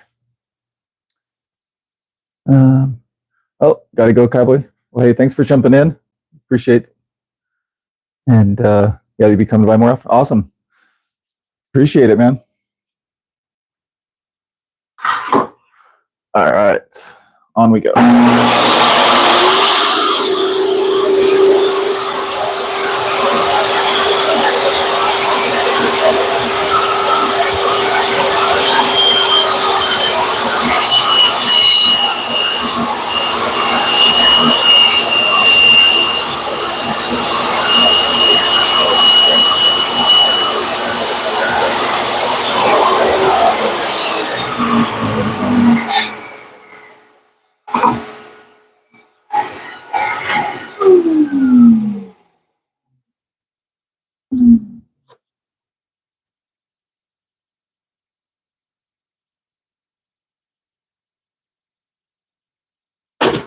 Go.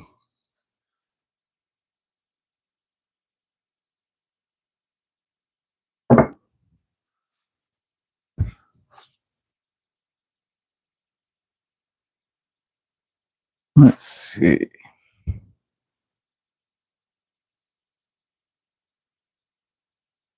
this edge first.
Had a hard time with that one.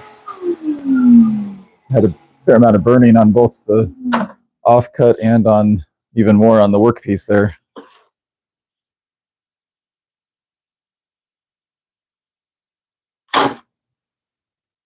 Yeah, but still relatively straight there, so I'll take it.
Hey, Pine and Oak.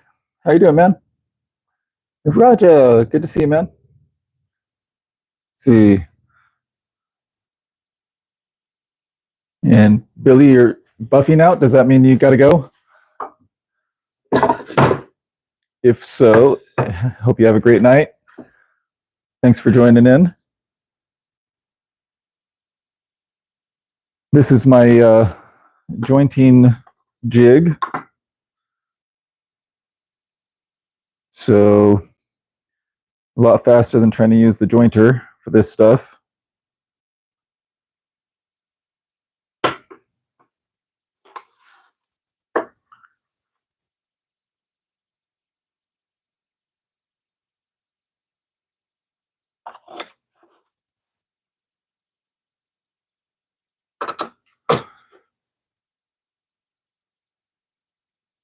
And I can really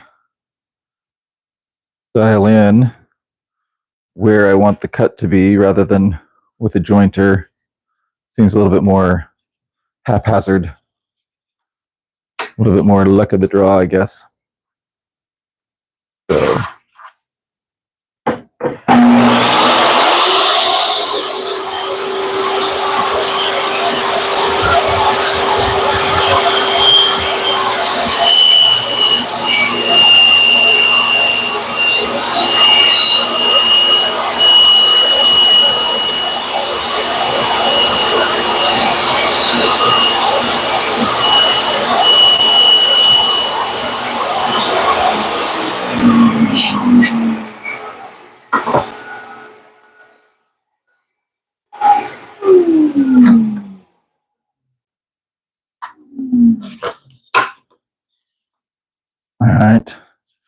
So lift a little bit of the, what is that, sapwood? Is that what it's called? Looks like right here too, maybe a little touch. But yeah, I can change that later if I want.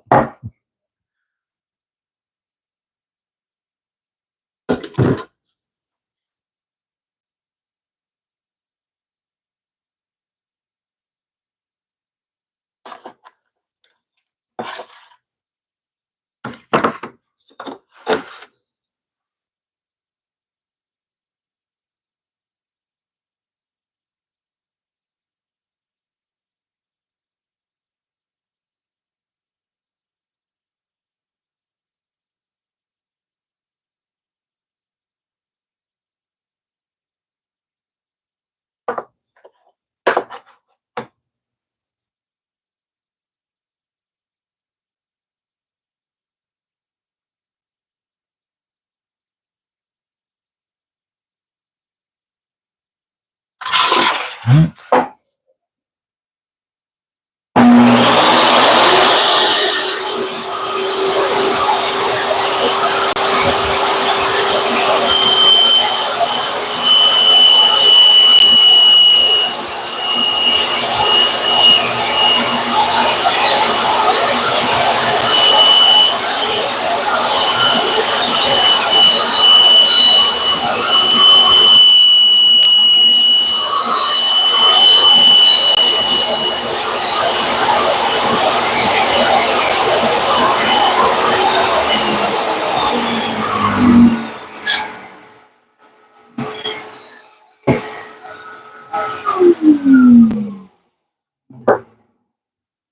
So I was trying to minimize the loss there, but I mean, I didn't lose much, but I also didn't get hardly any of the sapwood and even left a little bit of the bark there.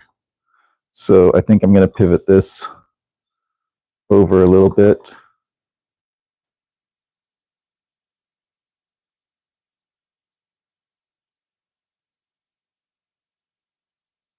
If I can't do a little bit better than that.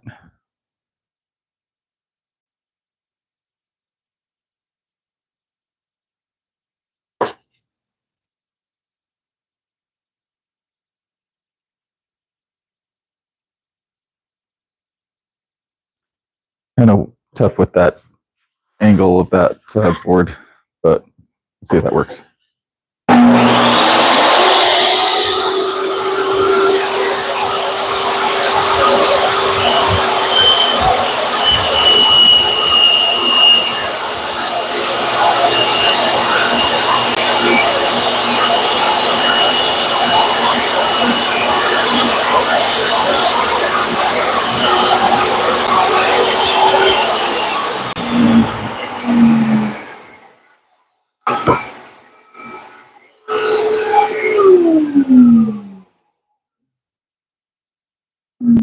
All right, so that got rid of the bark, but still left a fair amount of sapwood there.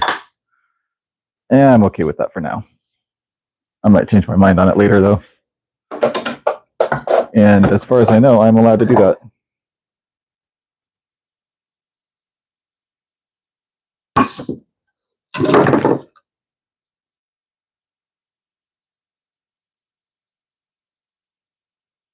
Okay, so this one, I think I was showing you before, but this is, I think, the issue with the bandsaw, where this was, for the most part, cut thinner or whatever than the rest of it. So, and then I didn't worry about planing this down all the way because I figured that I was going to be removing a fair amount of the edge anyway. So I think I'm going to be pretty liberal on cutting this edge off. In fact, I might just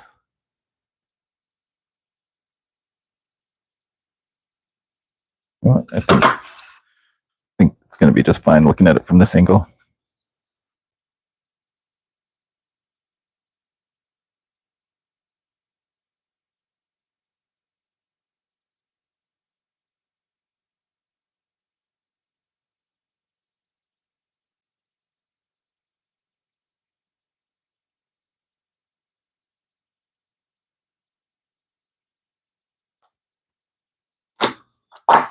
Let's see if I can get a good block on this side. I can't get as close. So I think I might try coming over to this other groove.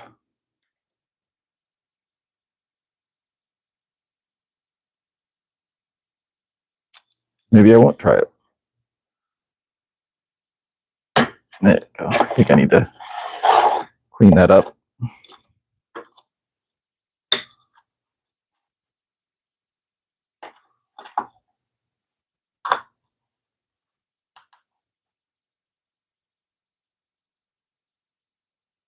There we go.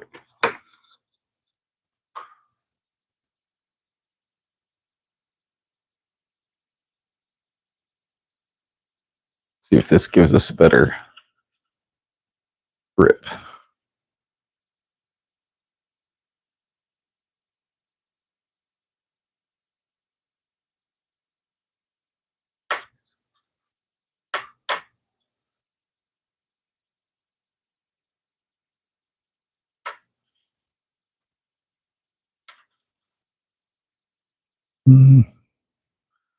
Don't love it, but doesn't really feel like it's moving. So let's give it a try.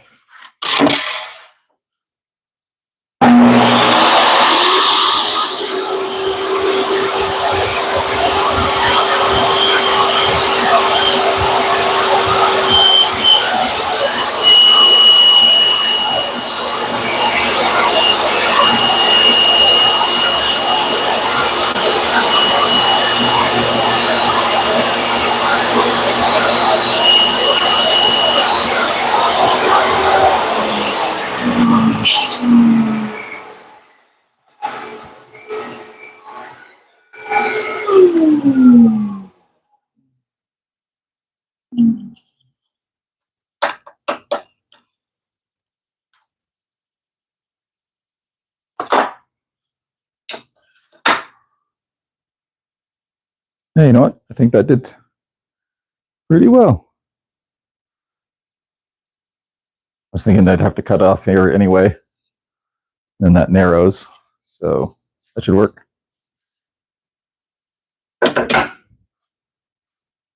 What else we got here? Barry, hey, good to see you. Thanks for joining us, man. Robert G, what am I going to make with the small boards? You know what? That is a great question.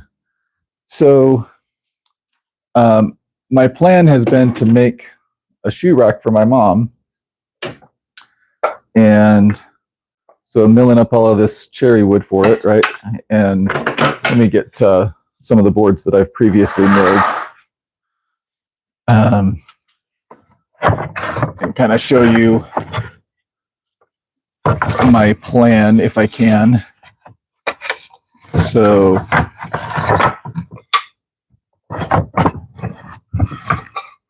all right, so I've got all different lengths, and these ones are different thicknesses and stuff.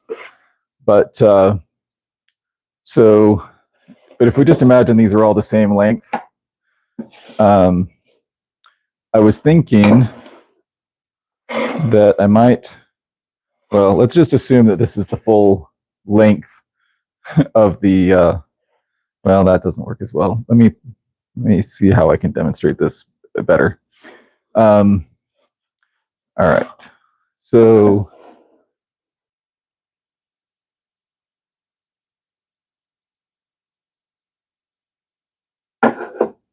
okay. So I was thinking that I'd mill all of the pieces up into like 1 inch or 1.5 inch wide strips, and then the smaller stuff. So then I'll arrange them kind of like that, except the smaller pieces I would have kind of at either end. So it'd be kind of like a, not even sure how to describe it. Let me get a few more boards in here to hopefully demonstrate it better than what I'm describing it. There we go.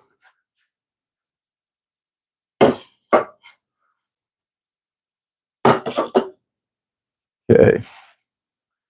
So the longer boards I can have going from one side to a little bit past the middle, and then alternate one side to a little bit past the middle. And then the smaller boards I can have go in between.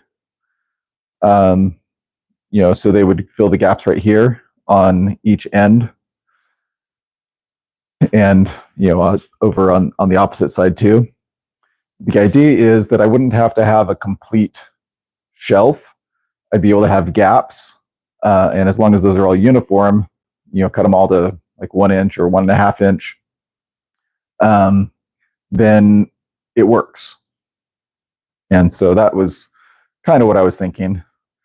So then I'd still be using those smaller pieces on the shoe rack. Does that make any sense? Was that clear at all? Let's see. All right, so Barry, Billy, Michael, yeah, hit the like button, subscribe if you haven't already, and yeah. Respect the process, cutting, drying, milling. Yeah. Like I think I was telling Cowboy earlier. This is kind of my first time doing all of this, and I think the next time I'm offered a bunch of free cherry wood that's this small, I think I'll pass and just stick to the thicker stuff. The more substantial branches or trunks, because this is a lot of work. But it's been good learning process for me, because it's the first time I'm doing most of this stuff. So they say the best way to learn is by doing.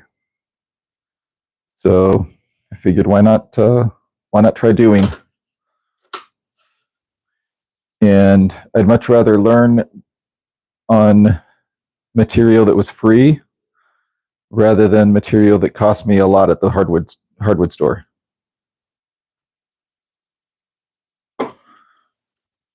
Did I mention I'm cheap? All right, let's see if I can this piece off again.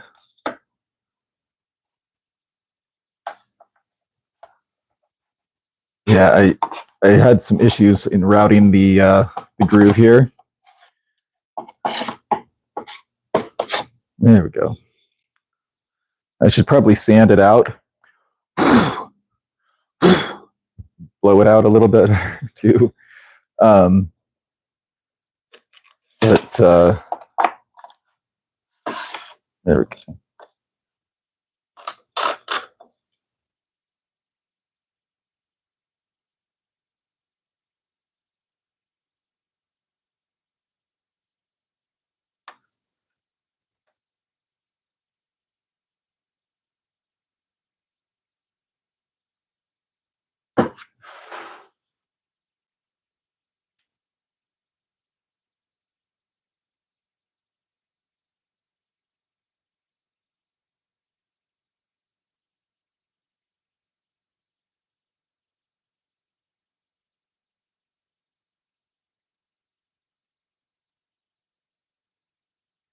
All right, hopefully that'll stay.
actually,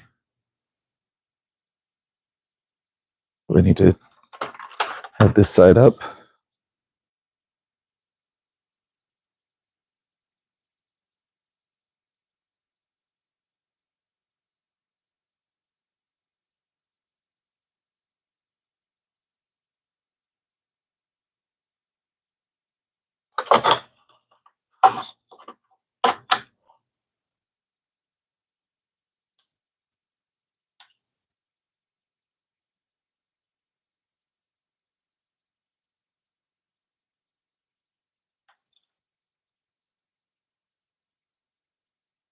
Didn't have him as close to the workpiece as I thought. There we go.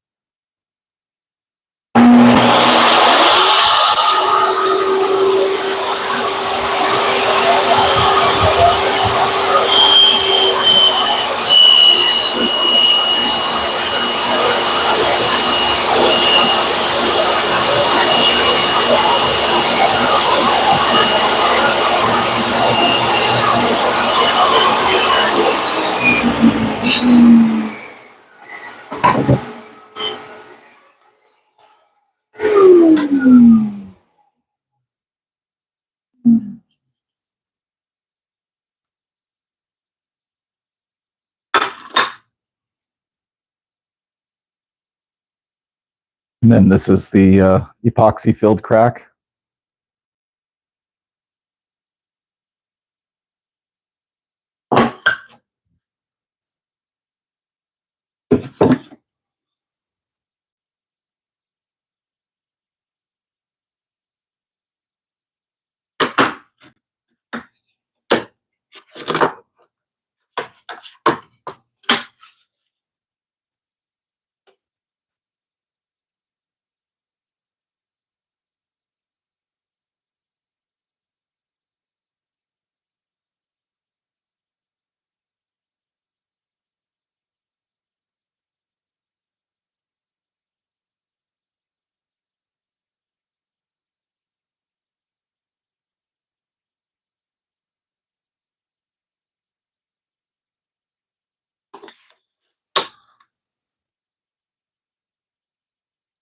I think I'm probably going to be leaving a little bit of sapwood on this one.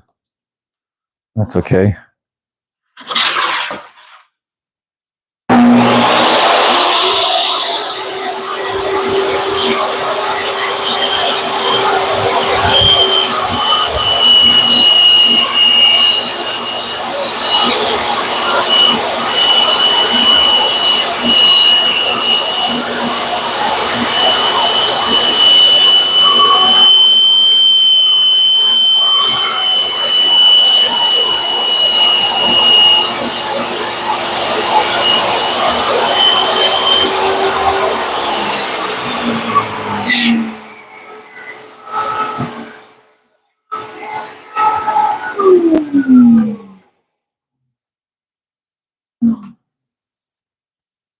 All right, that was more than I wanted to leave.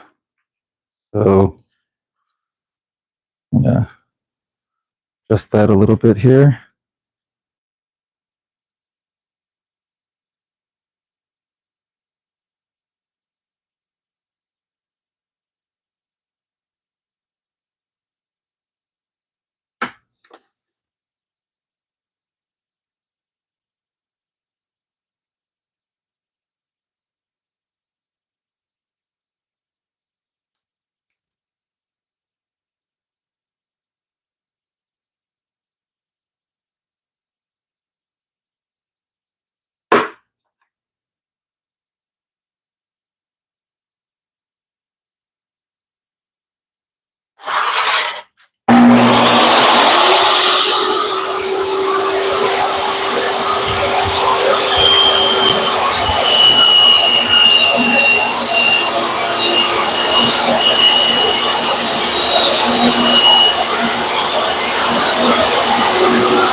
That's more what I was intending to leave on the first pass.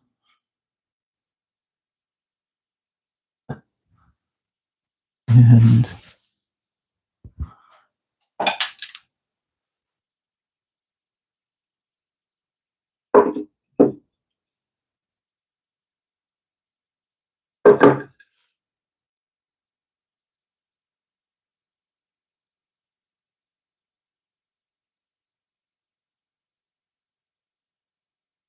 see if this will even fit on the jig here.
All right, let's see how that does.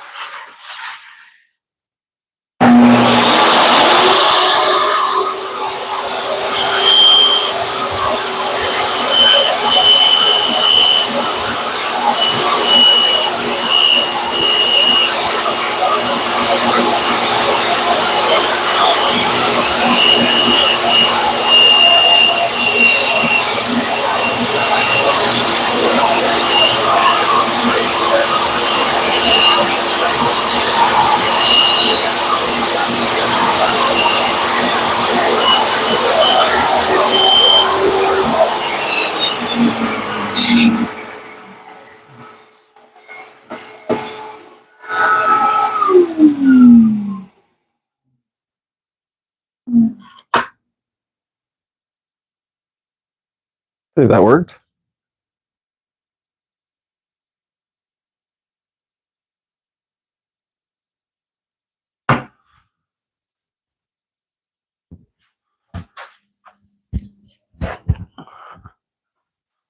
Not as much of an offcut as I was expecting.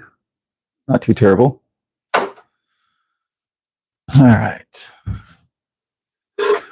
And then the only stuff I have left over here, no, I've got a few things.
All right, let's see how that does.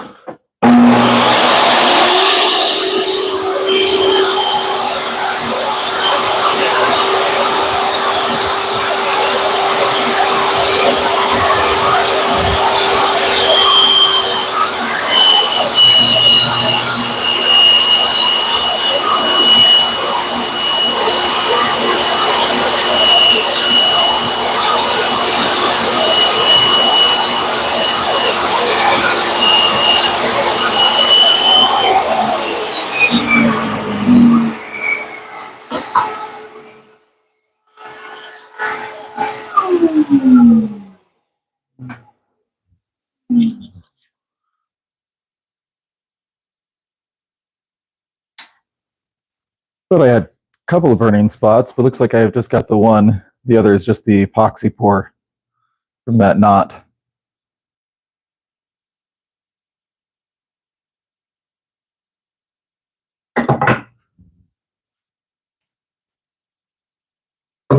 And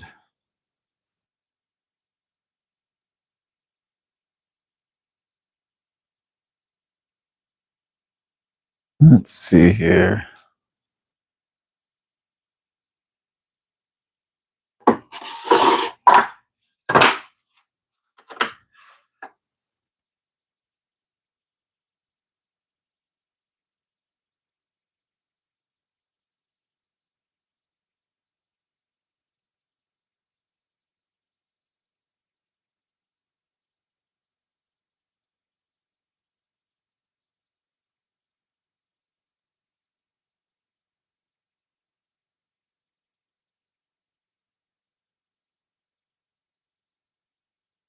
See how that works.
Okay. Bit of sapwood there and here.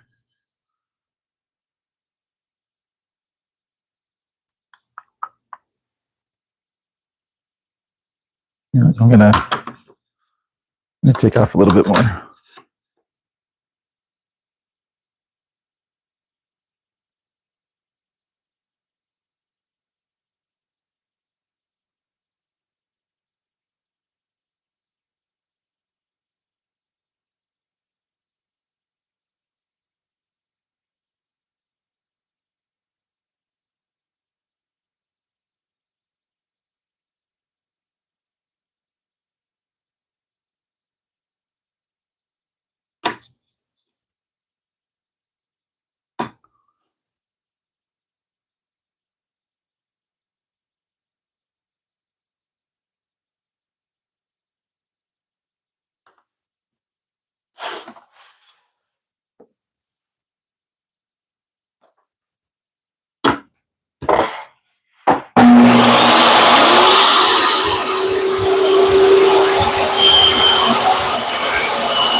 All right.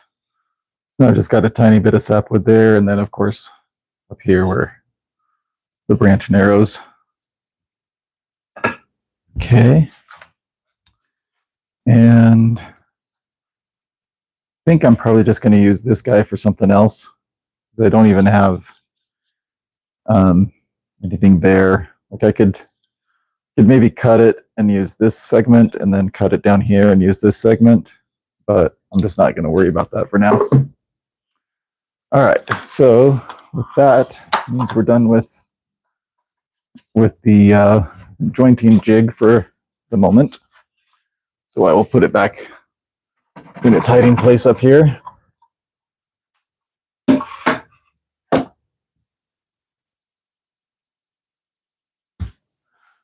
And I can lower the blade a fair amount. Not quite that much. All right.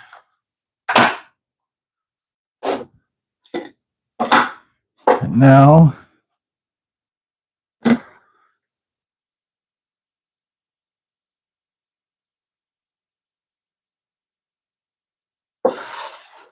that I've got a straight edge that's square to the sides,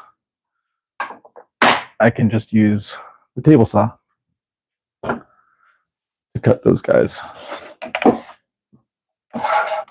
And oh, you know what? I think I'll use my new jig here.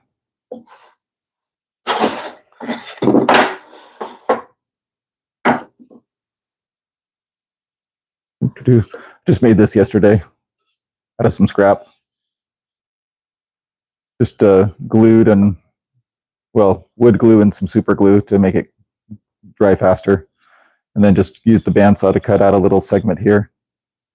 Use the bandsaw to shape this, so I've got a bit of a handle. So we'll see how well this works. And if it doesn't, then maybe I won't use it anymore.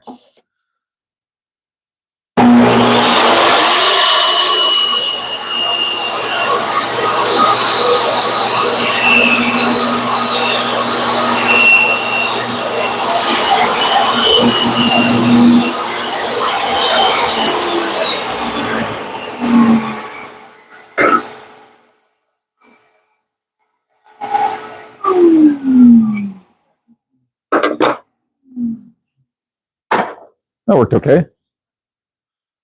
And stuff over there. Been a while since I've looked at the chat. Let me see if okay.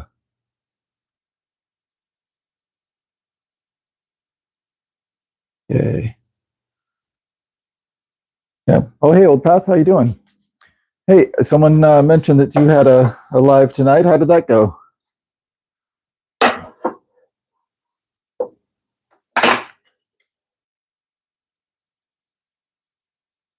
All right. Lock that in there. Let's see if I'll just go from this side.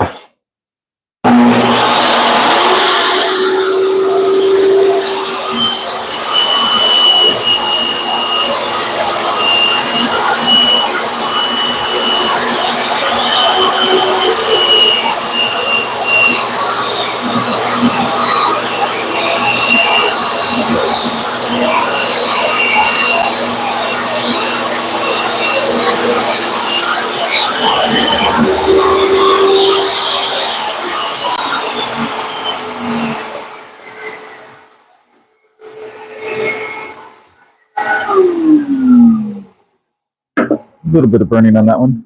Just having a little bit of difficulty pushing that one through. Then on this guy, I'll probably just cut him off there and use that piece for something else.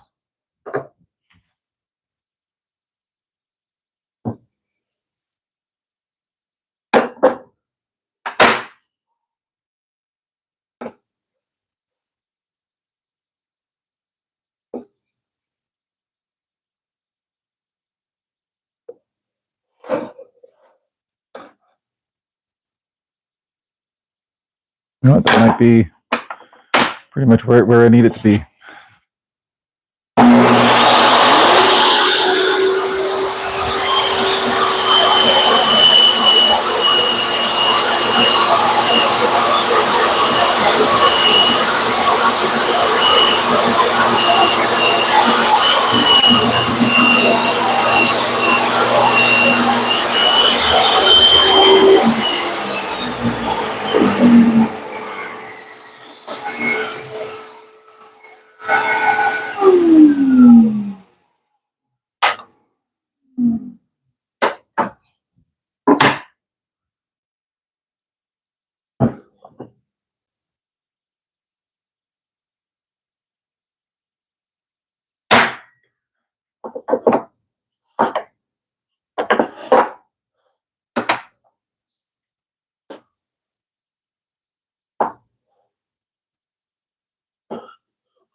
I think I've got a little bit of a lip here.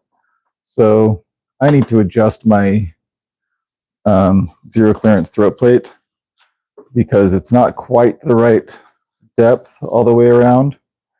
But I don't have the little holes drilled in it to be able to adjust it right now. So I'm not going to worry about it for the moment.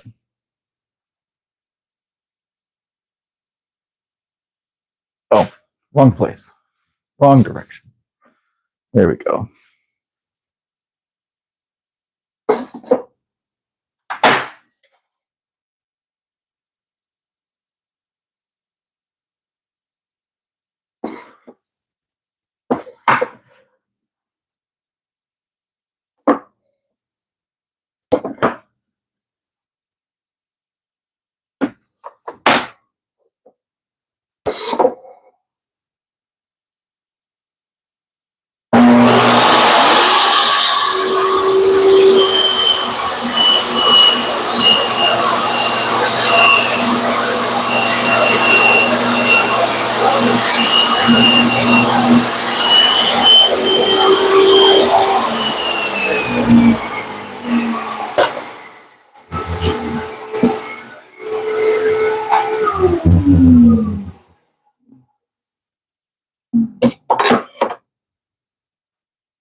Okay, my daughter has a question for me. Hold on just a minute.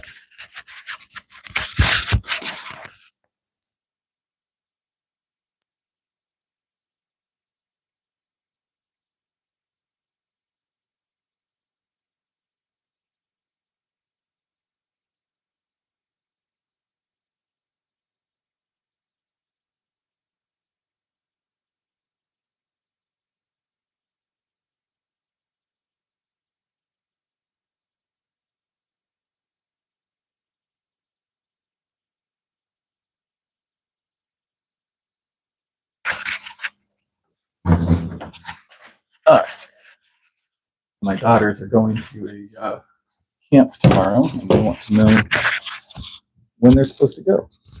So I will be in shortly to help them with that. So I'll be finishing up here with just what I've got left here, and then helping them. So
I'm actually going to cut this over here.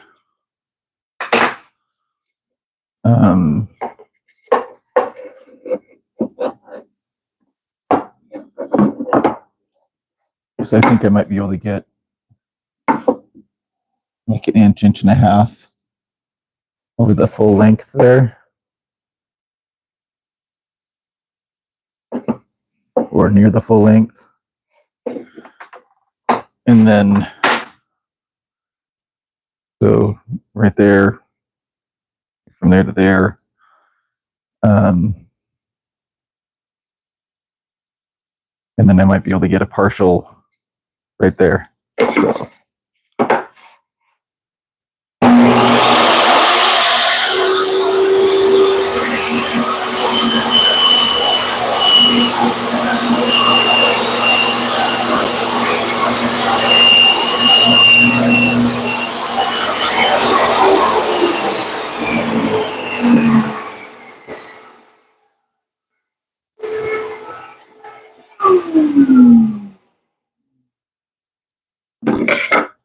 Thinks that might be enough right there to go all the way to there where it flattens out a bit. So, and then might be able to get another piece right there.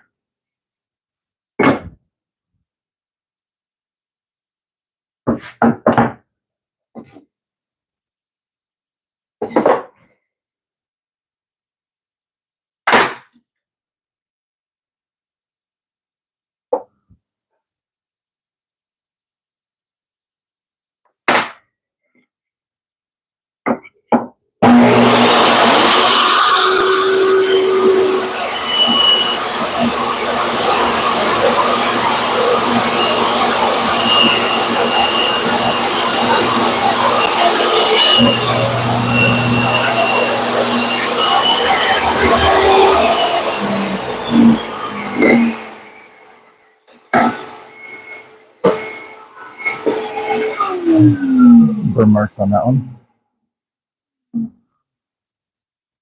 Because it's getting stuck in the spot I was talking about earlier.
All right, well.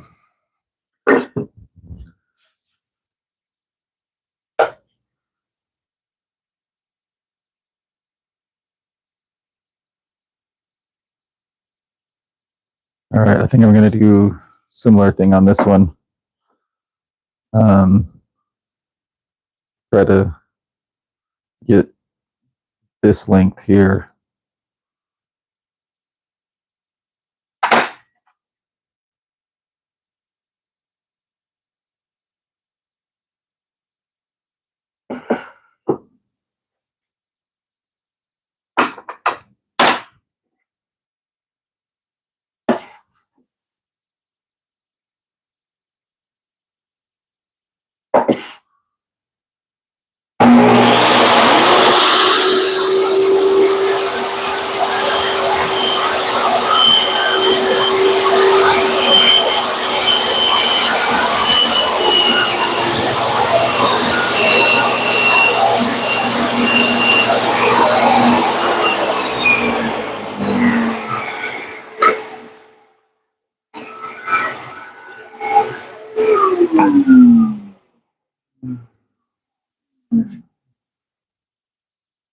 Okay, see the epoxied knot there. So I can get a board right here, and then at least one going the rest of the way there, maybe two, depending on how thick I cut them.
I'm going to go a little, about one kerf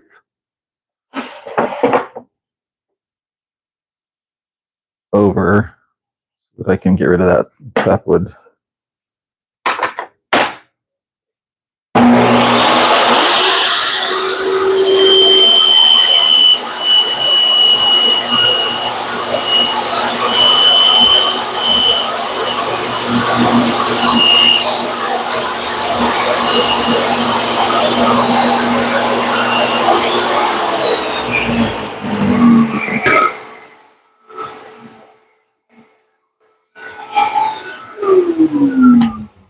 Almost got rid of it, not quite.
And there's that epoxy filled crack.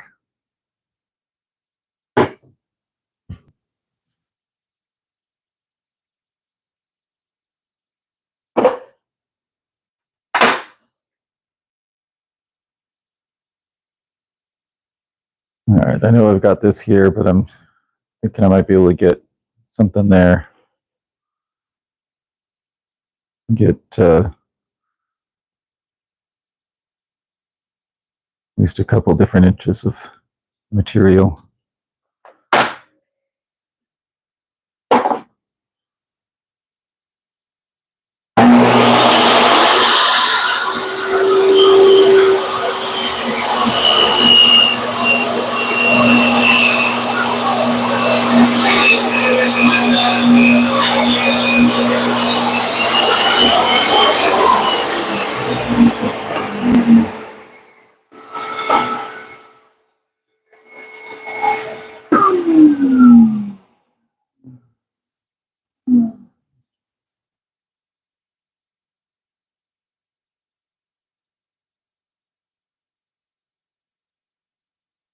Got some burning on both sides of that one.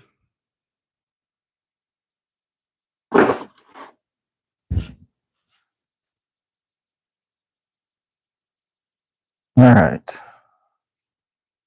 Last remaining board.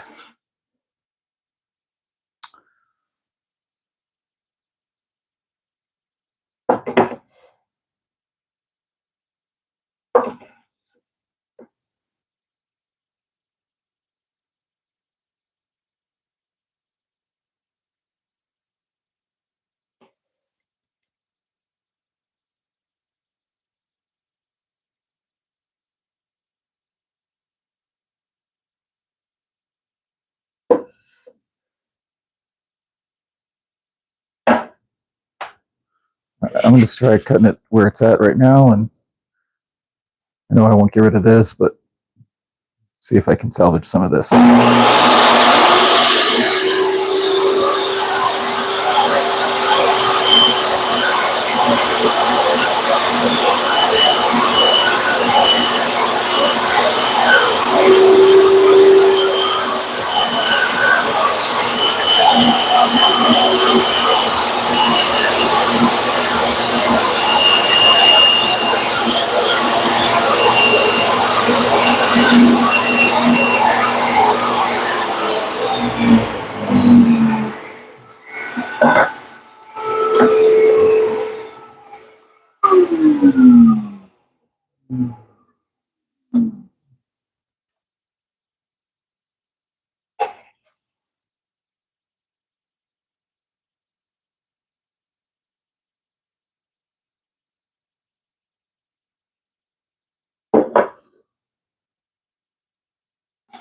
That's got nice long streaks of epoxy.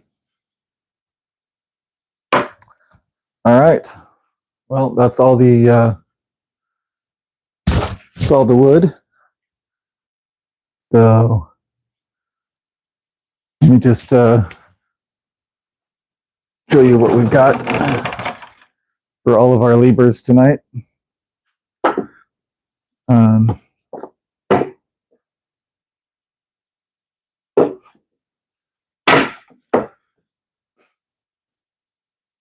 For as much time as I put into it,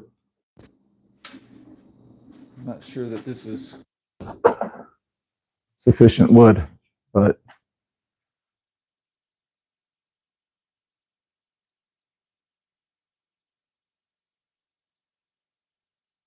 this is it.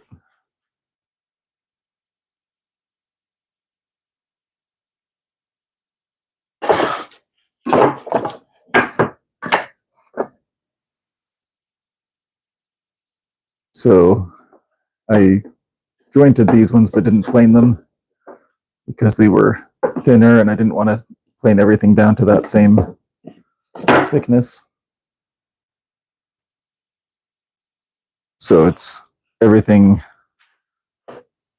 from here over.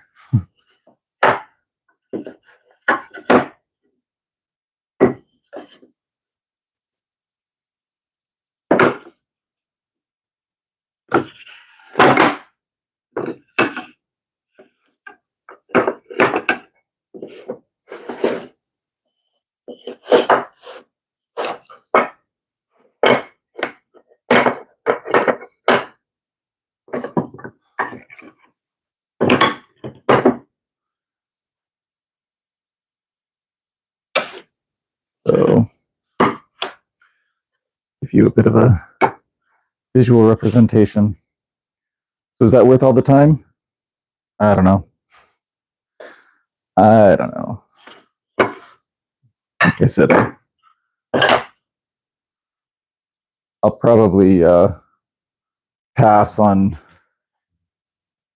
the small cherry wood branches next time and just go for bigger stuff.